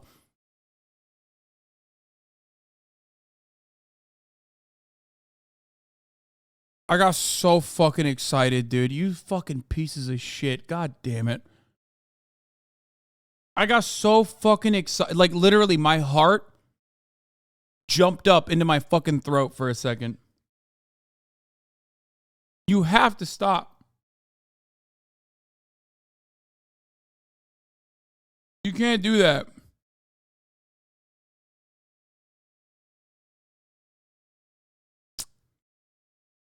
Why would you do that? You just fooled not just me, but like so many other people into thinking that their day was going to be incredible. Like that's on. Now I'm so saddened by the fucking pathetic reality that Mitch McConnell is still very much alive. You know what I mean? You're just like it's a reminder. There's like a couple people, it's like Henry Kissinger. You know what I mean? You're like, oh my God, it finally fucking happened. Thank the Lord. And then you're just like, no, that was just a joke. So what am I left with? I'm left with the reality that, you know, it hasn't happened yet. You are going to get so canceled when he actually dies. I might go to fucking Kentucky to just take a shit on his grave. Problem is, evil motherfuckers never die. I don't give a fuck if I get canceled, dude.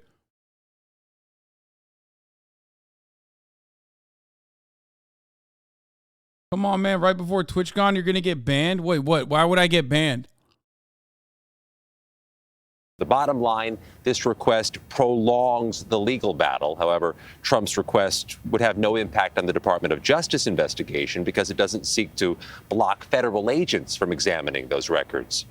The Trump team is hoping the conservative-leaning court, to which the former president nominated 3 of the justices, will take up this case, and it's initially assigned to Clarence Thomas, who oversees emergency requests from the federal courts in Florida.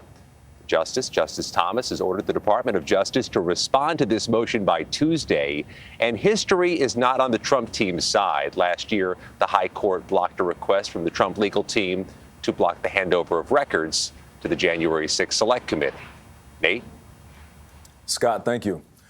Well, Clarence Thomas decided to not do that, you know, for obvious reasons, but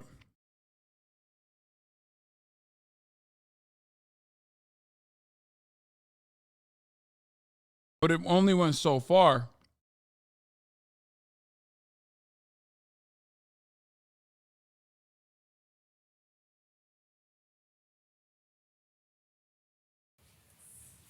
The training program for Navy SEALs has been under increased scrutiny after the death of a recruit. That was back in February. Now CBS News has obtained video showing SEAL candidates being subjected to intense tear gas exposure. This raises even more questions about the Navy's training methods. They want to pussify our SEALs, brother.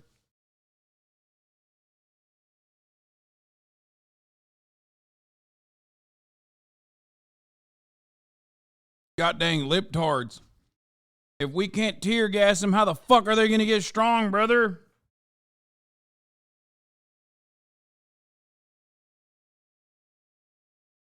What's next? You're going to tell me you don't want the Navy SEALs helicopter teams to not drop another Black Hawk on their way to an operation? It's a part of our culture. The commander in charge of Naval Special Warfare has now ordered an investigation. In a message yesterday to all the SEALs, he urged the men and the women under his command to create and enforce a culture of accountability. David Martin has more on that story.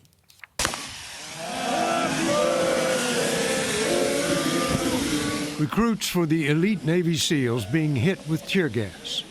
They've been ordered to sing so they can't try to ride it out by holding their breath. Hey, keep singing! Exposure to tear gas is a standard part of SEAL training, but the way it's done here may violate the Navy's own rules. The admiral in charge of the SEALs has ordered an investigation, saying the video raises questions about the lawfulness of the behavior.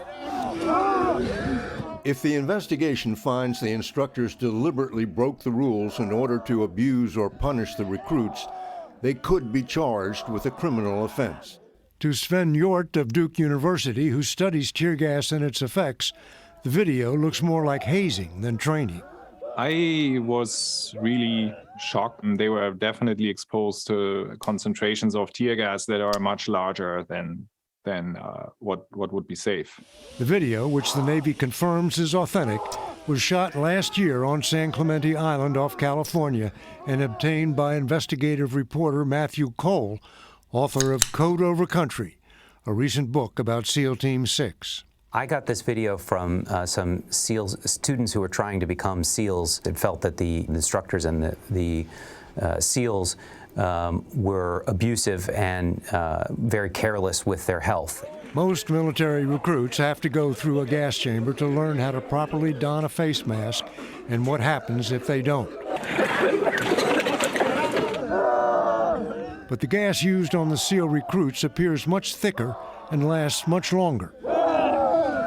The rules require the instructors to stay at least 6 feet away to avoid the danger of burns and to use the gas for no more than 15 seconds. In this video, the gas lasts for more than a minute. One recruit appears to pass out. We should not injure our recruits that really serve for us in this way. I think it doesn't make any sense in training to do this and could cause long-term. I just don't. I'm sorry. It's so hard for me to fucking look at this and be like, man, this is really fucked up. Why do I need to hear from a bald German about what to do to my fucking Navy SEALs? Where's your goddamn military? Why don't you go back to World War II? Beef up your soldiers, huh? Pussy ass Europeans coming into my country telling me what I will do to my Navy SEALs. There's a goddamn reason.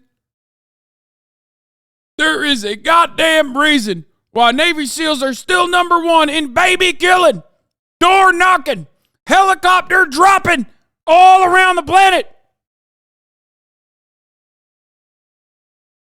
Do you want our special forces to look like the gay forces? I couldn't come up with anything better on that one.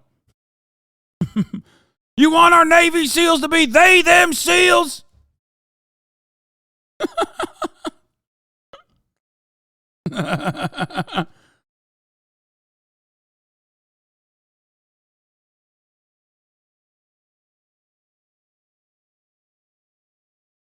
They are technically Navy. They are the Navy SEALs.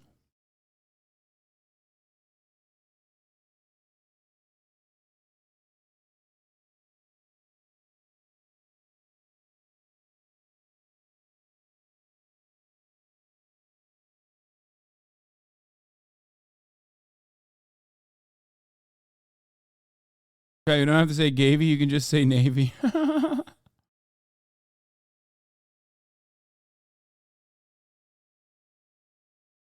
From injury. The video comes to light as the Navy is already investigating whether the notoriously tough selection course has become too brutal, even for an elite unit like the Navy SEALs. It's literally, yeah, people die. What are they talking about? No shit, brother. They die. Like, people die in the selection process.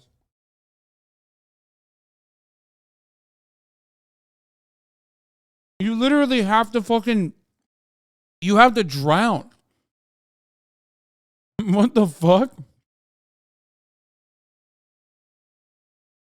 They're like, man, it's... Is the Navy SEAL selection process too brutal? What? Did you wake up yesterday and find out what they're doing there? Like, I don't understand.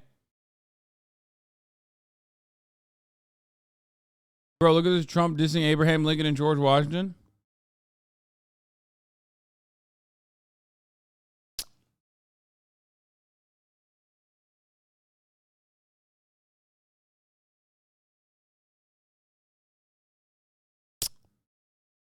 No, not the guys that go to war. I'm talking about like, yeah, some of them die when they go to war. Once you made it through SEAL training, I feel like the likelihood that you're going to die goes down dramatically because now you're like elite. So they're just sending you over to like compounds in faraway countries. And the only time you die is when your helicopter crashes. You know what I mean?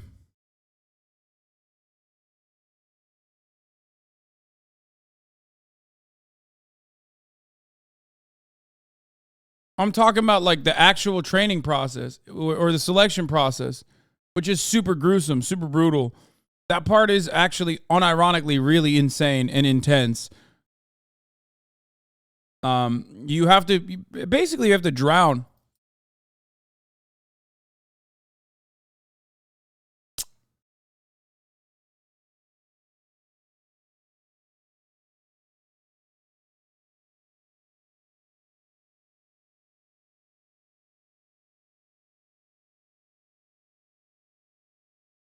You wouldn't last 5 minutes in SEAL training, you fucking pussy.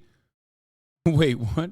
You're literally a fucking Twitch streamer. I mean, a Twitch stream watcher. Of course I wouldn't last 5 minutes in SEAL training. Most pointless practice literally damaged their lungs. Yeah.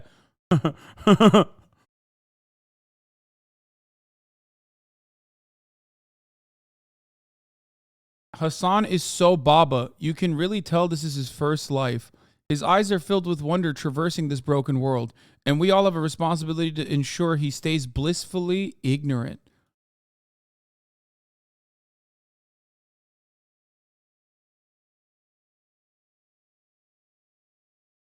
Hasan, inshallah, one chance.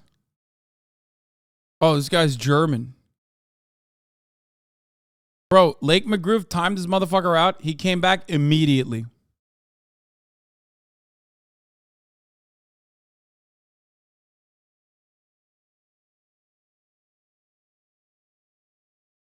He's like a German Turk. It feels like he's like a German Muslim who also believes in reincarnation. What the fuck?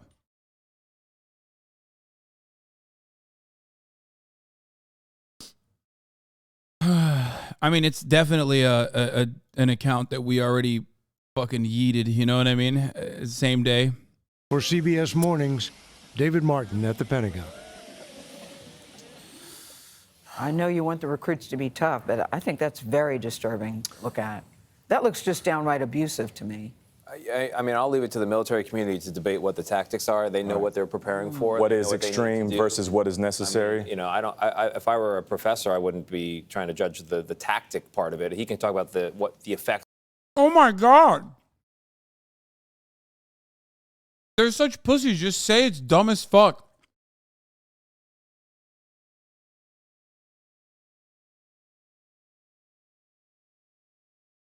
Just say what it is. It's hazing. And they're doing it specifically to cut out people who aren't deranged psychopaths willing to make it through that. So that it's easier for the remaining ones to like shoot a fucking baby in the face with a weapon. Okay? That's it. That's like the whole point. The whole point is like, yeah, we want baby killers. And you need to be mentally fucking insane to be able to do baby killing. And the only way we can get you to do baby killing like this is either by putting you through this process that breaks your fucking brain, or you're insane when you're coming into the fucking process. But guess what? Don't worry. You'll have a sweet book deal by the end of it, which, of course, unless you're Robert O'Neill, Mr. Booyah himself, the Navy will take all of the earnings from that because, you know, you went and you fucking wrote fake bullshit, which everyone does. Oh, obviously, there's never been a Navy SEAL that has actually told the truth.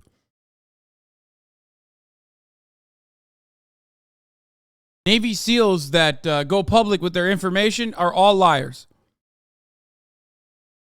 That's just, you know, number one.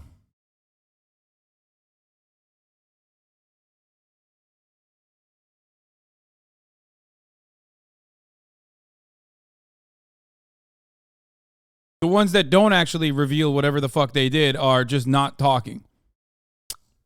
Or they're dead.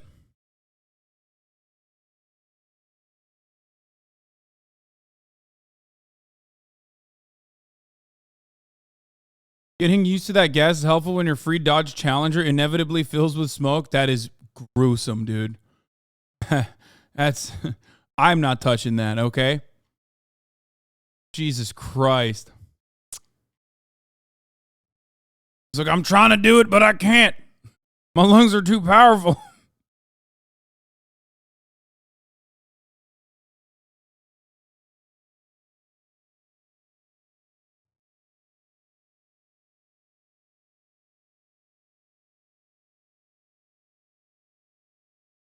That was dark.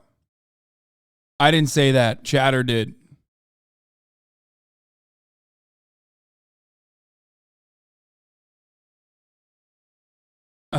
Is the Challenger a shitty car? No, they're... I didn't mean that. Jesus Christ, lol. I meant it's a bad car. Oh.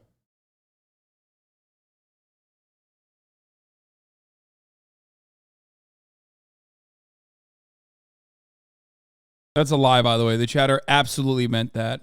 All right, let's continue. Are on the body, Of and course, clearly of they're extensive. You can see from the video, but it's just hard for us sitting here to talk about what's necessary and not. Yeah, it really is. It's difficult. I don't think it's hard. I'm looking at it, and I just think that was very disturbing to look at. But you want, I mean, I want well-trained people. I do. I do. You know, Yeah, and listen, I'm not saying... I want well-trained people. The only way to do it is by fucking gassing them, okay? You don't understand.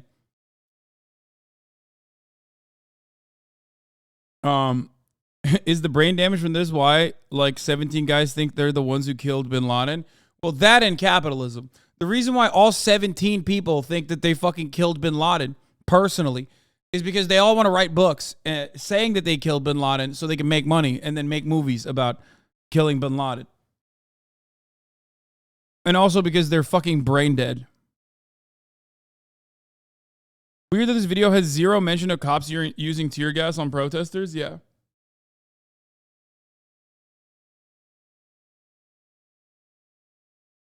A Dodge Challenger we fixed in my shop had 2 axes wrapped in a super dirty bed sheet in the trunk. The car needed a new battery, and that's under the trunk lining in Challenger, so I had to move the axes. Pretty sure my fingerprints are on a murder weapon now. Jesus Christ, chatter.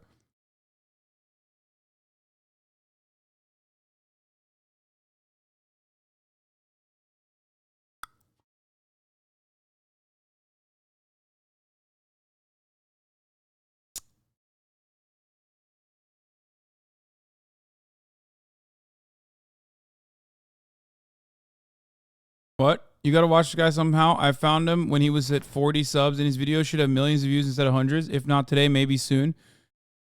The Village at the End of the World, AZ. What is this? Follow the stony steel gray Guadalche River upstream out of Drab, Cuba, and into the mountains. The buildings become sparser and the mountains loom higher.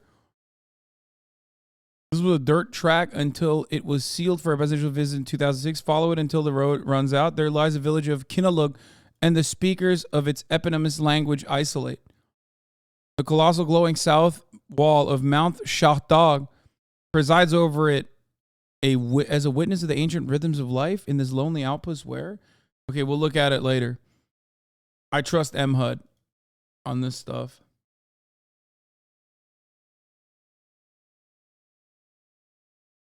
Anyway, I love the media is like, oh man, well maybe they should get gassed a little bit.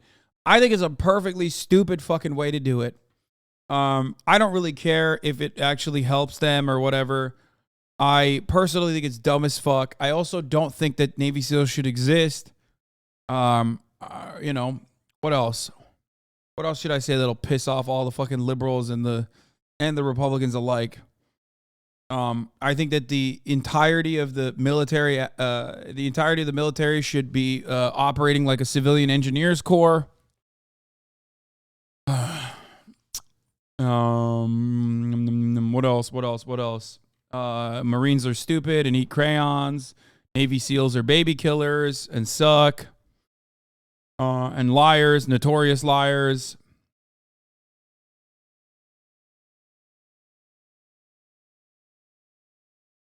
And also, the American government should actually help out all the veterans that they claim that they were going to when, you know, they're running around and coming back home and their brains are fucking irreparably fucked up.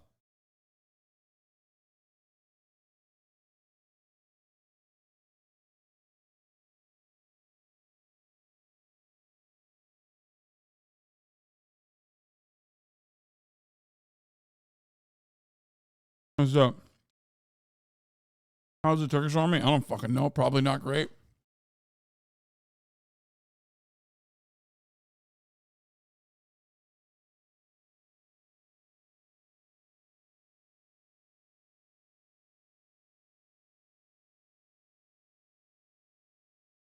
Okay. And you have to break somebody, but I think you have to test their limits. How did they post their training and anyone thought it was safe ever? Yeah, I don't understand. What? Why is this news? What is happening right now?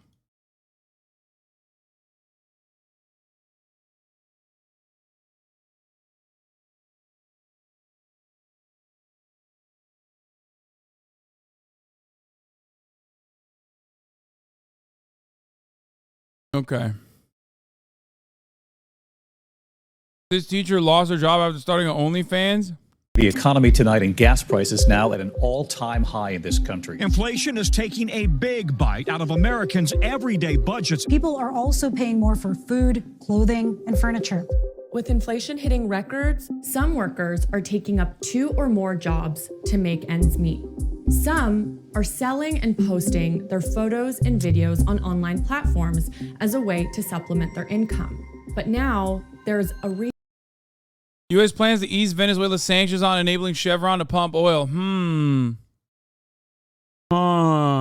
Interesting. Where's that fucking...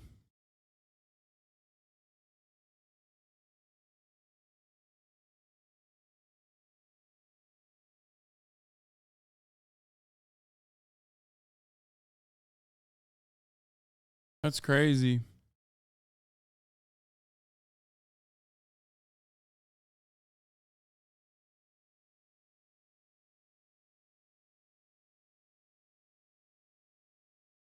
Hold on 1 second.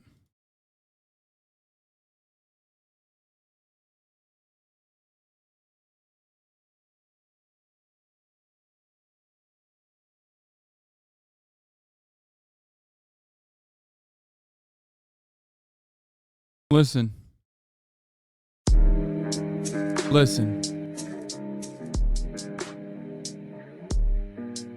Let me just tell you, okay? What you gotta do is turn your motherfucking enemies to your biggest motherfucking clients, baby. That's right. Sigma grind set. What's going on? What's happening? Oh, y'all need oil? Guess what? We got it. ABC. Always be closing.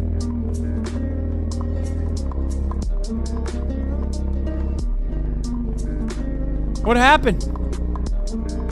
You came back, they always do. Make your biggest haters your biggest customers. Hashtag Sigma Mindset, hashtag masculinity, hashtag daily grind, hashtag Sigma grind set. Right, that was what I was looking for. Yeah.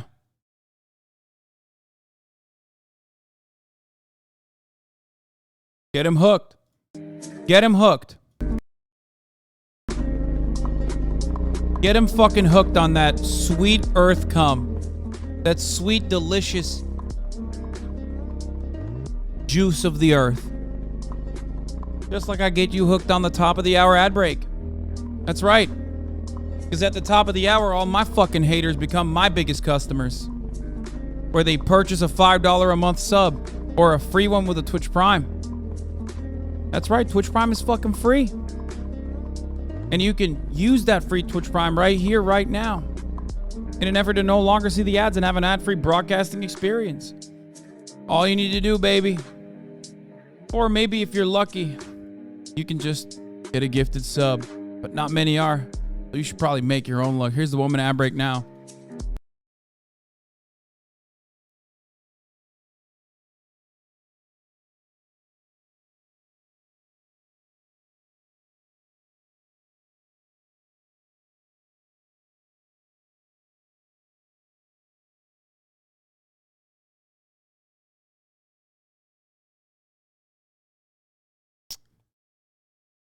Dandy DM, thank you for the 5. Get the subs. Allowing 5 people to no longer see the ads. Yeah, I posted that fucking Maduro meme. That's right. I did it. I fucking did it. Wait, what did the top of the hour bot get? That motherfucker looks like your dad. He could be. Maduro does look very Turkish.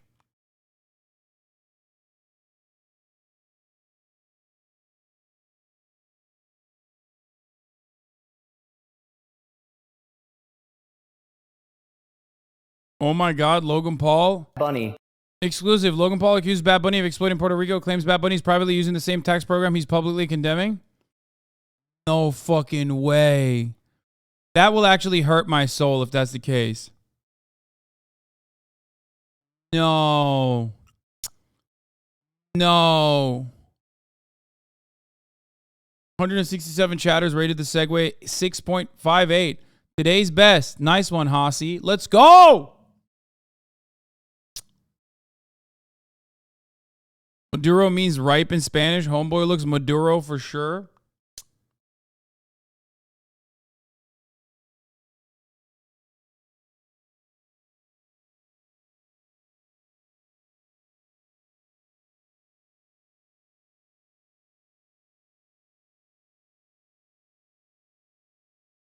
Bad Bunny is a Puerto Rican living in Puerto Rico who is privately taking advantage of the same tax program that he is publicly condemning. Is that true? And I know this, and I see things like this, and it hurts. And some there are local Puerto Ricans who know about this. So I see this music video that has stuck me in the middle of it, that surrounded by context that makes me look like a vulture in Puerto Rico. And again, while I love Bad Bunny, I cannot personally support the hypocritical nature of his exploitation. Wow. I don't understand.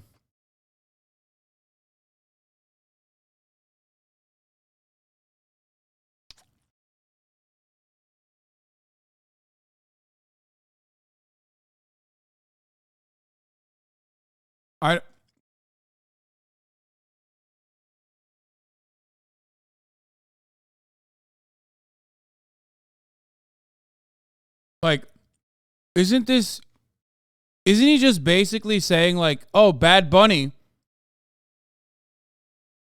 is taking advantage of a tax loophole created for Puerto Ricans as a Puerto Rican, and I Puerto Ricans are American too, but like Puerto Ricans don't get representation. And Logan Paul's like, but I, as an American who did not live in Puerto Rico before, went there on my own. Not that it's like appropriate for him to use it either, in my opinion. But doesn't that mean both of you guys are bad?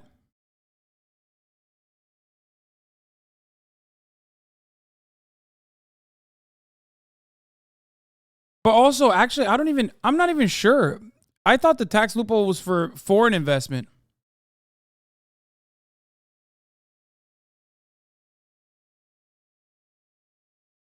Like, even if both of them are doing it, and that is bad, what Logan is saying doesn't change the reality that he's doing it and it's bad. Like, what the fuck? Foreign Puerto Ricans are Americans, foreign's all. No, I meant like fucking PR residents.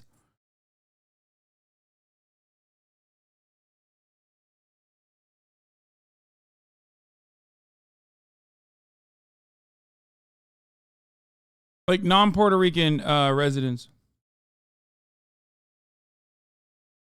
I don't understand how these people are real, dude. You're reaching and then God.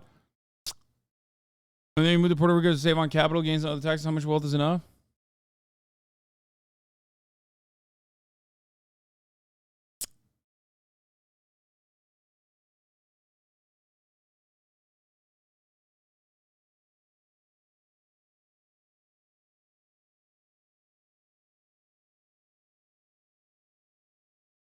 It's Act 22. The Individual Investors Act, Act 22, seeks to attract new residents of Puerto Rico by providing a total exemption from Puerto Rico's income taxes on all passive income realized and accrued after such individuals become bona fide residents of Puerto Rico.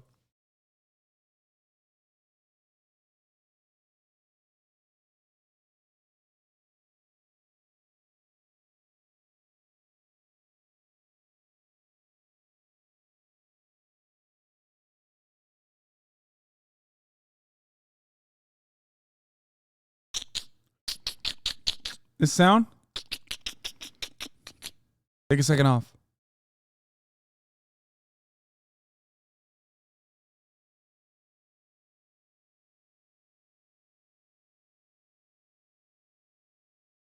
I know Bad Bunny called Logan Paul out. He made an entire fucking video about gentrification in Puerto Rico and how Act 22 has played a role in the gentrification of Puerto Rico's, the gentrification of Puerto Rico, and how it has ruined the lives of Puerto Rican natives. And there's many issues within Puerto Rico. And he wants to change that, right? As a Puerto Rican, he wants to change that. But it's not so kind today. 1 second. Usually a perma. No, I've been doing a lot of 1 second ones because I think it's funny.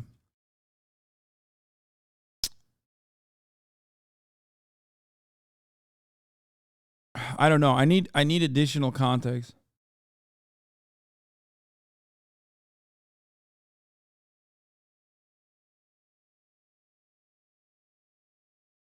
Bad Bunny is a Puerto Rican living in Puerto Rico who is privately taking advantage of the same tax program that he is publicly condemning. Is that true? And I know this, and I see things like this, and it hurts. And you need a pair of Estes. And then today I wanted to revisit the situation in Puerto Rico and talk about Act 22. Last week we talked about it, as well as Bad Bunny's music video raising awareness about it. It's the former name of a tax program that encourages high-earning individual investors to move to Puerto Rico, where, in return for moving to the island, these individuals get to dodge most federal taxes, especially things like capital gains and short-term gains, which directly affect the way most rich people make their money. Also, so there's no confusion, I say former name because Act 22 and other related acts all had their names changed in 2020, but I'll also continue calling them by their old names because everyone else does. And its proponents and the government claim that it'll bring people with capital to the island to stimulate the economy and take advantage of other tax programs like